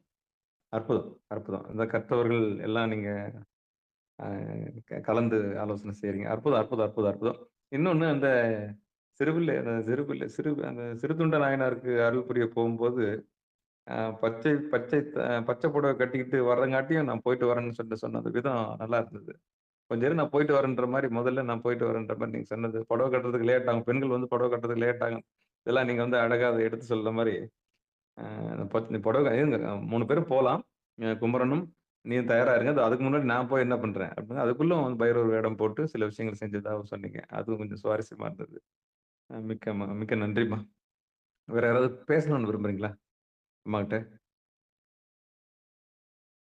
பேசலாமே. வாய் திறந்து பேசலாம். இது நம்ம வீடு தானே. ஆமா. முற்றத்தில் தானே உட்கார்ந்திருக்கிறோம். நம்ம எல்லாம் வந்து ஒரு முற்றத்தில் தான் உட்கார்ந்திருக்கிறேன். குறிப்பிட்டு பேர கூப்பிட்டா நல்லா இருக்காது. வாங்க எல்லாம் ஒருத்தர் முகத்த பார்த்துட்டு தான் இருக்கீங்க. சிவபெருமானே. மைக் எடுங்க. மைக் எடுத்துட்டு வந்து அம்மா அப்படின்னு பேசுங்க. சிவபெருமானே. சொல்றதுக்கு இல்லையா? இல்ல வேற ஏதாவது பணியில இருக்கீங்களா? சிவபெருமானே. திருச்சிற்றம்பலம். ம். நன்றிங்க. அம்மா நன்றிம்மா. அம்மா இந்த நேரத்த நீங்க எப்படி ஒதுக்குறீங்கன்னு தெரியல. அதுவும் உங்க வீட்ல நெறைய அ சொந்தங்கள் வந்திருக்கிறாங்க. அந்த சொந்தங்கள்லாம் நடுவுல இப்படி ஒரு முன் சுரக்கும் இன்னருளே என்ற தலைப்புல பேசுனதுக்கு நன்றி. சிவபெருமானுடைய பெருங்கருணை எண்ணி வியக்கிறேன். ஆமா. திருச்சிற்றம்பலம், தில்லையம்பலம். நாளைக்கு பணிக்கு போறீங்களாம்மா? இல்லைங்க நாளைக்கு விடுமுறை தாங்க. 3 நாள் விடுமுறை தாங்க. சரிங்கம்மா, சரிங்கம்மா. நன்றி, நன்றி, நன்றி, நன்றி. நாளைக்கு நம்ம திருவாசகம் ஆமா. ஐயா திருவாசகம் முற்றுவது. வாங்க யாரு? திருவாசகம் முற்றுவதலா? ஆமா. எங்கங்க ஐயா? திருவாசகம் முற்றுவது. நம்ம சேனல்ல ஏற்பாடு பண்றோமா? பண்ணலாமா? அதான் முடிவு பண்ணியிருக்கிறோம். சேனல் திருவாசகம் முற்றுவது பண்ணலான்னு. பண்ணலாங்க ஐயா. வீட்ல இருக்கீங்களா? வீட்ல தாங்க இருக்கேன். எங்கேயும் போல. வீட்ல தான் இருக்கேன். அற்புதம், அற்புதம், அற்புதம். கொஞ்சம் உங்களுக்கு புடிச்ச பதிகங்கள்லாம் எடுத்து வச்சுங்க. இல்ல நம்ம ஏதாவது அந்த அந்த அந்த மைய நீரோட்டத்துல நீங்களும் வந்து கலந்துக்குங்க. கண்டிப்பாங்க ஐயா. அந்த எத்தனை மணிக்குங்க நீரோட்டத்துல ஐயா? நீங்க எத்தன மணிக்கு காலையிலேயே 9 மணிக்கு ஆரம்பிச்சிடலாம்னு யோசிக்கிறோம். அந்த 9 ஏன்னா எல்லாரும் சரிங்க. காலையில இந்த சரிங்க 9 ஐயா. மணிக்கு சரிங்க. ஆரம்பிச்சு ஒரு சரிங்க. 5:30 மணி நேரம் ஆகும் நினைக்கிறேன். 5:30 மணி நேரம் ஆகும். இருந்தாலும் வந்து அத விரைவா பாடுறவங்க விரைவா பாடட்டும். நிறைவா பாடுறவங்க நிறைவா பாடட்டும். பொறுமையா பாடுறவங்க பொறுமையா பாடட்டும். எடுத்துக்கிட்டோம் டைம் எடுத்துக்கிட்டோம். வேற ஒண்ணும் இல்ல. சரிங்க. சரிங்க ஐயா. ரொம்ப நல்ல வாய்ப்புங்க ஐயா. வீட்ல இருந்து நீங்க கலந்துக்குங்கம்மா. கண்டிப்பா, கண்டிப்பாங்க ஐயா. மிக்க மகிழ்ச்சி. நாளைக்கு திருவாசகம் முற்றுவதில் இருந்து ஏற்பாடு பண்ணியிருக்கோம். மாட்டுப் பொங்கல் முன்னிட்டு அந்த நிகழ்ச்சி அடியார் பெருமக்கள் கலந்து கொள்ளும்படி பணிவன்போடு கேட்டு கருத்து சொல்லிட்டு தான் யாரும் வரமாட்டேன்றீங்க. எதுவும் பேச வரமாட்டேன்றீங்க. நான் மைக் எடுக்கட்டுமா? காளிமுத்து ஐயா ஐயா எல்லாரும் வந்திருக்கிறாரு. எல்லாரும் பணியா இருப்பாங்கல்ல? ஆமாங்க ஐயா. இன்னைக்கு பொங்கல் முக்கியமான நாள். அதனால வீட்ல பண்ணி இருப்பாங்க. ஆ. ஜான்சி அம்மா தேவ் இருக்கீங்களா? வந்திருக்கு அப்படியே அம்மாவோட இருக்குங்க. குரல். அவரு ஐயா தான் அவரே வருவார்ன்னு பாருங்க. பசும் போதுன்னு அந்த கன்றுக்குட்டி கூட வந்து ஏதாவது பண்ணணும்னு பார்த்தேன். அது எதுவுமே இல்லைன்னு நான் என்ன பண்ண முடியும் சொல்லுங்க பார்க்கலாம். தேவ் வாயே லைன்ல திறக்க இருக்காரு. மாட்டேன். திருச்சிட்டம்பலங்கம்மா, திருவடியும் வணக்கிறேங்கம்மா. திருச்சிட்டம்பலம். சொல்லுங்க தேவ். எப்பயும் போல இருந்தது. நாங்க என்னங்கய்யா சொல்றது கருத்து அம்மா பேசுறதுல போய் அதுதான் எவ்வளவு சைலண்ட் ஆயிட்டீங்களே. எதுவும் பேச மாட்டேங்கிறீங்க. எதுவும் நாங்க பதிவு பண்ண என்ன மாட்டேங்கிறீங்க. கருத்து சொல்றது? ம். ஆமா. நாங்க பேசினா அவங்க ஏதாவது கரெக்ஷன் பண்ணா பரவாயில்ல. அவங்க பேசுறதுல நாங்க என்ன கரெக்ஷன் சொல்ல முடியும்? சிவா. ரொம்ப நல்லா அப்படியெல்லாம் இருந்தது. எப்பயும் போல குறை இருந்தா யாரா இருந்தாலும் சுட்டி காட்டலாம். தப்பு இல்ல. குறையெல்லாம் கண்டிப்பா, இல்லைங்கம்மா. கண்டிப்பா. பெருசுதான். அப்படிலாம் இல்ல. குறையெல்லாம் இல்லைங்கம்மா. அது என்ன சொல்றது? நாங்க பேசுனதுல நீங்க கருத்து சொன்னீங்கன்னா பரவாயில்ல. நீங்க பேசுறதுல நாங்க போய் எப்படி கருத்து சொல்ல முடியும்? ரைட்டினாதான். அ சொல்லலாம். இப்படி இருந்ததுமான்னு சொல்லலாம். இந்த இடத்துல நான் கொஞ்சம் பகிரலாம். நல்லா இருந்தது. நல்லது. அந்த தாதான்மிய சம்பந்தம் அந்த அதுதான் அந்த பாட்டினுடைய முக்கியமான அந்த பொருளே அந்த தாதான்மிய சம்பந்தம் தான் சொல்வாரு. ம். அதுல அந்த சொல்லுங்க. சித்தாந்தம் எப்பயுமே அது அம்மா நல்லா சொன்னாங்க.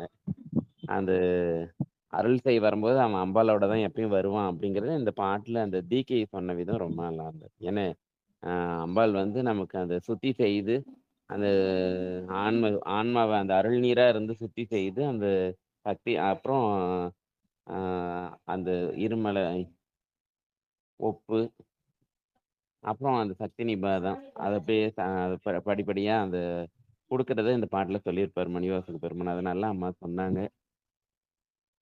அந்த குணமும் குணியுமாக இருக்கிறது மலரும் மனமும் போல வீணையும் நாதமும் போல பழமும் சுவையும் போலன்னு அது சித்தாந்தத்துல மெய்கண்டார் சொல்லியிருப்பாரு சிவஞான போதத்துல. அதெல்லாம் ரொம்ப அற்புதமா இருந்தது. அந்த பகுதியெல்லாம்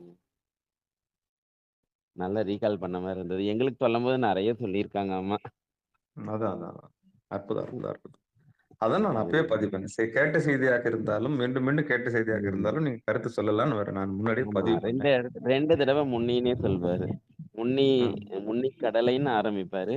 முன்னி அவள் நமக்கு முன் பிறக்கும் இன்னருளே அப்படின்னு 2 தடவை அந்த முன்னிங்கிற சொல்லியே பயன்படுத்தியிருப்பாரு. ஏன்னா அது அம்பாள் செய்யறது அருள், பெருமான் கொடுப்பது ஆனந்தம் அப்படிங்க. அப்ப அருளை பெற்றாதான் ஆனந்தத்தை பெற முடியும். முதல்ல அந்த அம்பாள்கிட்ட நம்ம அந்த அருளை பெற்றுக்கொண்டு அந்த தீகை அப்படிங்கிறத தான் இங்க அருள்பாரு. அந்த பொன்னம் சிலம்பிற் சிலம்பி அப்படின்னு சொல்றாருல்ல.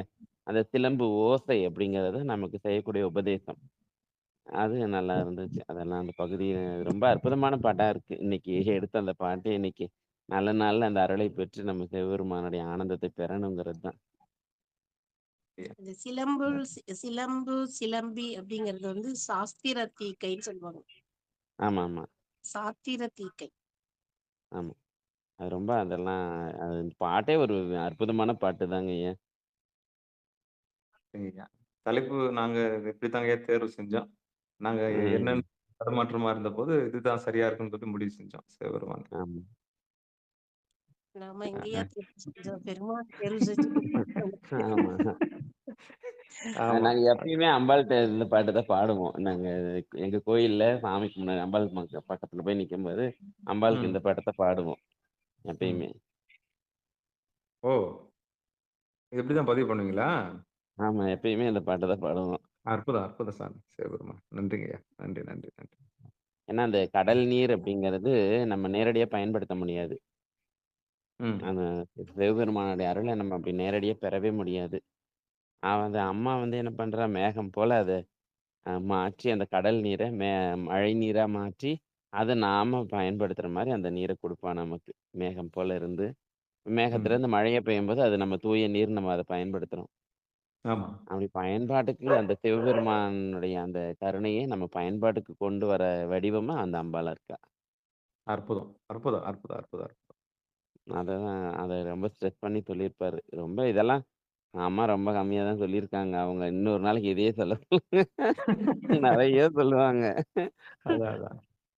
இல்ல ஆமா. அது எதிர்பாராதது தானே. 1/2 மணி நேரத்துல முடிவு அதான் பண்ணணும்னா நான் என்ன பண்ணணும் சொல்லுங்க பார்க்கலாம். அவங்க இருந்து ப்ரிப்பேர் பண்ணியிருந்தாங்கன்னா 7:23 பயங்கரமா இருந்திருக்கும் நல்லா. அவங்களும் 7 நமக்கு முன்னி சுருக்கிட்டாங்கன்னு சொல்ல வர்றாங்க ஐயா. இல்ல இல்ல நமக்கு அந்த பெரிய சுருக்கலாம் இல்ல. கருணையை சுருக்கலாம் இல்ல. சுருக்கமா சொல்லியிருக்காங்க நமக்கு. சுருக்கலாம் இல்ல. நிறைய நாயன்மார்கள் இன்னைக்கு அந்த உதாரணம் நம்ம பார்த்தோம் இன்னைக்கு. நிறைய நாயன்மார்களை இன்னைக்கு வணங்குறதுக்கு பெரிய வாய்ப்பா இருந்தது. இந்த வகுப்பு இன்னைக்கு. ஏன்னா அந்த பேரே நமக்கு அது ஆச்சாரிய பஞ்சாக்கரம்னு சொல்றோம். அந்த நாயன்மார்களுடைய பேரு இன்னைக்கு அந்த மாதிரி நிறைய நாயன்மார்களை இன்னைக்கு பார்த்துட்டோம். ஆமா. அந்த பேச்சு கதை வாக்குலயே நீரோட்டத்திலேயே வந்துருச்சு. ஆமா. நிறைய நாயன்மார்கள் இன்னைக்கு சிந்திக்க நீலகண்டர், கண்ணப்ப நாயனாருடைய அந்த சரிதம், சண்டேஸ்வரனுடைய சரிதம் இதெல்லாம் இன்னைக்கு நம்ம சிறுதொண்டர். எல்லாமே நினைவு கூர்றதுக்கு சிறுதொண்டர் எல்லாமே நினைவு கூர்றதுக்கு ஒரு பெரிய வாய்ப்பு. இந்த பெயர்களை கேட்கறதுக்கே நமக்கு பெரிய பாக்கியம் பண்ணியிருக்கணும். ஆமா. ஏன்னா அருள்ன்ற சொல்லு வந்துருச்சு இல்லையா? அப்போ அருள் பாலிச்ச ம். விதத்த சொல்லணும்ல. ஆமா. அங்க அருள் அப்படின்னு அருள் பாலிக்கிறதுன்னா அது அது அந்த தீக்கையை தான் சொல்றாரு. அந்த தீக்கைக்கு உரிய அந்த வடிவத்தை தாங்கி வர்றது அந்த அம்பாள் தாங்கிறது தான் சொல்றாரு. அந்த ம். ஆச்சாரியனா நமக்கு இறங்கி வரவ அம்பாள் தான். ஏன்னா பெருமான் கடல் நீர் போல இருப்பான். அந்த கடல் நீரை நமக்கு மேகமாக அதை சுருக்கி அதை நமக்கு மழையா வழங்குறது அந்த ஐயா, ஒரு அம்பாள் தான். ஃபோன் வருது, அட்டன் பண்ணிக்கலாம். கண்டிப்பாம்மா. நீங்க போயிட்டு வாங்கம்மா. நீங்க போயிட்டு வாங்க. நான் முடிக்கிறேன். போயிட்டு வாங்க. அப்படிங்கிறது ரொம்ப அற்புதமா சொல்லியிருப்பாரு இதுல. ம், ம், ம். அதுவும் அவரோட பரவாயில்லைங்க. இடைய மின்னல் அப்படிம்பாரு. மின்னல் போல அப்படிம்பாரு அந்த இடைய. ஆ, ஆ, ஆ. முன்னி அம்பாளுக்கு. கடலை சுரக்கும்னு சுருக்கி ஆ எழுந்துடையாள். முன்னி கடலை சுருக்கி எழுந்துடையாள். அந்த ஆ, கடல் அப்படிங்கிறதே அந்த பெருமானுடைய ஆனந்தம் கடல் போல இருக்கும். ஆனா அந்த கடல்ல அந்த நம்மளால அத சுவைக்க முடியாதுங்கிறது ரொம்ப அற்புதமா சொல்லியிருப்பார். நேரடியா பெருமானுடைய அருளை யாராலயுமே பெற முடியாது. அந்த குருமுகமாக மட்டும்தான் நம்ம அனுபவிக்க முடியும். அந்த குருமுகமா நமக்கு வர்றது அந்த அம்பாள்ங்கிறது தான் அந்த பாட்டுல சொல்லியிருப்பார். அற்புதம், அதுதான் அற்புதம். இங்க ஸ்ட்ரெஸ் பண்ண வேண்டிய பாயிண்ட். ம், ம், ம். நிச்சயம், நிச்சயம், நிச்சயம், நிச்சயம். ஆழமான அசுரக்கும் பார்வை. ஆமா. முன்னிக் கடலை சுருக்கி எழுந்துடையாள். ஆ அப்புறம் யாருங்க ஐயா? எண்ணத் திகழ்ந்து எம்மை ஆளுடையாள். அப்புறம் ம். ஆளாக நம்ம ஆள்கிறாள் அப்படின்னு சொல்றாருல்ல. ஏன்னா ஆமா. அதுவரைக்கும் நமக்கு அ அந்த ஆளக்கூடிய தன்மை ஆளுதல் அப்படின்னாவே ஒருத்தி ஆள்றா அப்படின்னாவே நமக்கு அவர் அடிமைங்கிற அந்த பண்பு வரணும். அத ம். சொல்வாரு. நம்மை ஆளுடையாள். ஏன்னா அந்த அடிமையா முதல்ல நம்மள ஒருத்தர் ஏத்துக்கணும். நாம அடிமையா இருக்கிறது 2வது விஷயம். நம்மள அடிமையா ஒருத்தர் முதல்ல வச்சுக்கணும். கண்டிப்பா, கண்டிப்பா. அ ஐயா அப்ப அத எண்ணத் திகழ்ந்து எண்ணத் திகழ்ந்து எம்மை ஆளுடையாள் இட்டிடையில் ஆமா. மின்னப் அப்படியே பொலிந்து அவ எம்பிராட்டி திருவடிகள். திகழ்வாள். எது போல திகழ்வாள்னா, அந்த மேகம் எப்படி பயன்பாட்டில் இல்லாத அந்த மேகம், அ கடல் அந்த பயன்பாட்டுக்கு வரும் மாரி திகழ்வாள். ம்ஹ்ம். திகழ்ந்து அப்புறம் எம்மை ஆளு. அப்ப அந்த உருவம் தாங்கி பெருமான் வராங்கிறத இங்க சொல்வார். மின்னப் பொலிந்து எம்பிராட்டி திருவடிகள் பொன்னம் அப்படியே அந்த சிலம்பில் ஆமா. அந்த உருவம் தாங்கி அந்த பெருமான் வரான். வர்றது ம். அம்பாள்னாலும் அது அம்பாள் நம்ம சொல்றோம். அந்த உருவம் குடுத்து அது அம்மான்னு சொல்றோம். வர்றது அவன்தான். ம். அவனுக்கு ம். ஒரு ம். வடிவமா நமக்கு அந்த பேதம் பிரிச்சு தெரியாது இல்லையா? சாமி சாமின்னே ம். சொன்னா நமக்கு தெரியாதுங்கிறதுக்காக அந்த இடத்துல ஒரு புதுசுல அம்பாள்ன்னு வைக்கிறோம். ம். அப்படியே அவ முன் சுரக்கும் என் அருளே அப்புறம் அந்த அருளை என்ன பண்றான்னா, சுரக்கிறான்னு சொல்றாரு. ம். நீ குடுக்குறான்னு சொல்லல. அங்க சுரக்கிறான்னு சொல்றாரு. இப்ப நீர் சுரக்குது அப்படின்னா, அந்த இடத்துல ஏற்கனவே இருக்கு. ம். ஆமா. அப்ப அந்த அறிவுல பெருமான் ஏற்கனவே இருக்கான். ஓஹோ! அந்த அறிவுல இருக்கிற பெருமான அவள சுரக்க வைக்கிறா. அதாவது வெளிப்பட வைக்கிறா பெருமான. ம். அந்த அருள் ஏற்கனவே இருக்கு. அந்த அறிவு இருக்கு. ஆனா மறைஞ்சிருக்கு. ஆணவத்தின் பிடியில இருக்கு. அத வெளிப்படுத்துறா அந்த அம்பாள்ன்னு சொல்வாரு. அந்த அறிவுல இருக்க அற்புதம். அந்த கருப்ப நீக்கி, அந்த அறிவினுடைய ஒளிய நமக்கு வெளிக்கொணருவா. அற்புதம், அற்புதம், அற்புதம். இதுதான். அதுக்கு தான் அந்த சொற்கள் எல்லாம் அப்படி வச்சிருப்பாரு. ம். ம். அத அந்த சுரக்கும் அப்படின்னு சொன்னதுக்கு அப்புறம் அருளேம்பாரு. இதுவரைக்கும் நம்ம இருந்தது துன்பம். என்னன்னே தெரியாது நமக்கு. ம். இப்பதான் அந்த இனிமையான அருளே நமக்கு தெரியுது. அதான் சுரக்கும் அருளே. ம். என்ன பொழியாய் நீ மழை அப்பா! ஏலோர் மழை ஏலோர் எம்பாவாய். எப்படி பொழியிற அப்படின்னா, மழை போல. ம். என்ன பொழியாய் மழை ஏலோர் அப்படின்னு எம்பாவாய். ரொம்ப ரொம்ப ரொம்ப அற்புதமான பாட்டுங்க. நன்றி, நன்றி, நன்றி சாமி. நன்றி சாமி. அதுவும் திருவள்ளுவர் கருணையினால தான் இது கிடைச்சது. பங்கெடுத்த ம். அத்தனை உள்ளங்களுக்கும் மனமார்ந்த நன்றி தெரிவிச்சுக்கிறோம். சிவபெருமானே. இந்த தைத்திருநாள் நன்னாளில இப்படியெல்லாம் சிந்திக்கக்கூடிய வாய்ப்பு சாமி நம்மளுக்கு ஏற்பாடு பண்ணி குடுத்திருக்காரு. அவருக்கு நம்ம மனமார்ந்த நன்றி இறைவனுக்கு திருவடிய வணங்கிக்கிறோம். சிவபெருமானே. நிறைவு செஞ்சுக்கலாம். அதுவும் ஐயா அந்த நிறைவு செஞ்சுக்கலாம் ஐயா? திருவடியினுடைய சிறப்பையும் சொல்லியிருப்பாரு. ம். திருவடி எதுல? மேல் திருவடி தீட்சைங்கிறத அங்க சொல்லியிருப்பார். திருவடி மேல். நான் வந்திருக்கேன். மின்னப்பொழிந்து எம்பிராட்டி திருவடி மேல் ஆ. பொன்னம் சிலம்பில் திருப்புருவம். அந்த திருவடி தீக்கையே சொல்வார். இந்த 3ஆம் நிலை தீக்கை அங்க சொல்வார். அந்த ம். திருவடி மேல் பொன்னம் சிலம்பு. அந்த திருவடியில தான் அந்த சிலம்பு இருக்கு. அந்த திருவடி வடிவமாக இருப்பவள் அம்பாள். அவ வாயில இருந்து தான் அந்த உபதேசம் நமக்கு வரும். அதான் அந்த சிலம்பு. ம். அந்த கழலினுடைய அந்த ஒளி தான் நமக்கு பெருமானுடைய உபதேசம்ங்கிறத அங்க சொல்வார். அற்புதம், பொன்னம் அற்புதம். சிலம்பி சிலம்பொலிக்கு. எவ்வளவு பெரிய சித்தாந்தம் இருக்கு. இது ஃபுல்லாவே திருவெம்பாவை வந்து ஒரு பாட்ட எடுத்துக்கிட்டீங்கன்னா, நீங்க ஒரு நாள் சொல்லலாம். ம். எல்லாமே சித்தாந்தம் பூராமே இது உள்ள இருக்கு. அதான், அதான், அதான். அதான். அதனால அறிவு, இந்த அறிவு. டாபிக்கே போறதில்லன்னு வச்சுக்கோங்களேன். தொண்டர்களே எல்லாரும் ஃபோன் பண்ணி ஒரு நாளைக்கு ஒரு பாட்டாவது போடுங்க. நம்ம ஒரு பாட்டு போட்டா நமக்கு குறைஞ்சது ஒரு 1½ மணி நேரம், 2 மணி நேரம் ஆயிடும். அப்பா! நமக்கு சிவபெருமான். அந்த நம்ம கடந்தே வர முடியாது. எந்த சொல்லையுமே கடந்து வர முடியாது. ஆமா, ஆமா, ஆமா. ரொம்ப அற்புதமான பாட்டு. இன்னைக்கு இந்த இப்படி ஒரு சிந்தனை குடுத்ததுக்காக உங்களுக்கு, சித்ராம்மாவுக்கு ரொம்ப நன்றி. சாமிக்கு நன்றி சொல்லுங்கய்யா, சிவபெருமானுக்கு. பெருமானுடைய நன்றி, கருணை. நன்றி. ஆமா, நன்றி, நன்றி. எல்லாருமே நிஜமா இன்னைக்கு பாக்கியவான்களா இருப்பாங்க, வகுப்புக்கு வந்தவங்கலாம். நன்றிங்கய்யா. நிச்சயம் பங்கெடுத்த நன்றி. அத்தனை உள்ளங்களுக்கும் மனமார்ந்த நன்றிகளை சொல்லி, ஐயா நிறைவு செஞ்சுக்கலாமா? நன்றி சாமி. திருச்சிற்றம்பலம். ஐயா வந்ததும் வந்தீங்க. வாழ்த்து பாடிடுங்க சாமி. வாழ்த்து பாடி முடிச்சிருங்க. சிற்றம்பலம் தென்னாருடைய சிவனே போற்றி, எந்நாட்டவர்க்கும் இறைவா போற்றி. முன்னி கடலை சுருக்கி எழுந்துடையாள், என்ன திகழ்ந்தெம்மை ஆளுடையாள் இட்டிடையில் வெண்ணி பொழிந்து எம்பிராட்டி திருவடி மேல் பொன்னம் சிலம்பி சிலம்பி திருப்புருவும் என்ன சீலை குலவி நந்தம்மையாளுடையாள் தண்ணீர் பிரிவிலா எங்கோமானன்பர்க்கு முன்னியவள் நமக்கு முன் சுரக்கும் இன்னருடே என்ன பொழியாய் மழையேலோரெம்பாவாய் என்ன பொழியாய் மழையேலோரெம் பாவாய்.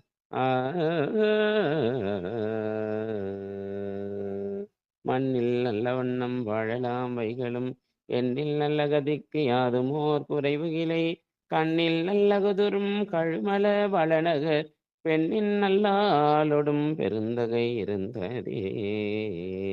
வான்முகில் வழாது பெய்க மணிவளம் சுரக்க, மன்னன் கோன்முறை அரசு செய்க, குறைவிலாது உயிர்கள் வாழ்க, நான் மறையரங்கள் ஓங்க, நற்றவும் வேள்வி மல்க, மேன்மைக்குள் சைவ நீதி விளங்குக உலகமெல்லாம், மேன்மைக்குள் சைவ நீதி விளங்குக உலகமெல்லாம், மேன்மைக்குள் சைவ நீதி விளங்குக உலகம் எல்லாம்.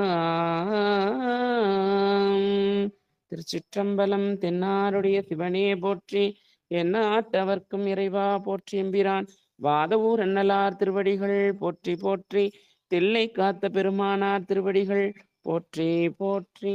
திருச்சிற்றம்பலம். நன்றிங்க சாமி. திருச்சிற்றம்பலம். மிக்க நன்றிங்கய்யா. கிட்டத்தட்ட 30 நாட்களுக்கு பிறகு சிகாரத்துல உங்களுடைய குரல் ஒலிக்குது. மனமார்ந்த நன்றிகள். நன்றி, நன்றி, நன்றி, நன்றி. நன்றி. அன்பர்களுக்கு நன்றிங்கய்யா. நன்றி, நன்றி. அன்பர்களுக்கு வணக்கம்.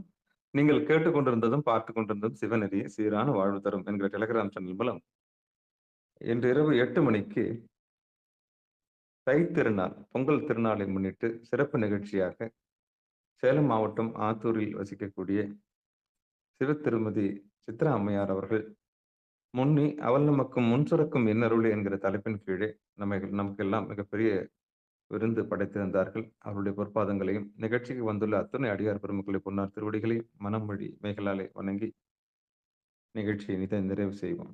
மீண்டும் இன்றிரவு 9:50க்கு எப்பொழுதும் போல ஆத்மார்த்த பூசையாக பூசைகளை சந்திக்கலாம் என்று கூறி நிகழ்ச்சியை நிறைவு செய்வோம். பொங்கல் திருநாள் வாழ்த்துக்களையும் தை திருநாள் வாழ்த்துக்களை தெரிவித்துக் கொள்கிறோம். நாளை காலை 9 மணிக்கு திருவாசக முற்றோதல் ஏற்பாடு செய்யப்பட்டிருக்கிறது. அடியார் பெருமக்கள் பங்கெடுக்கலாம்.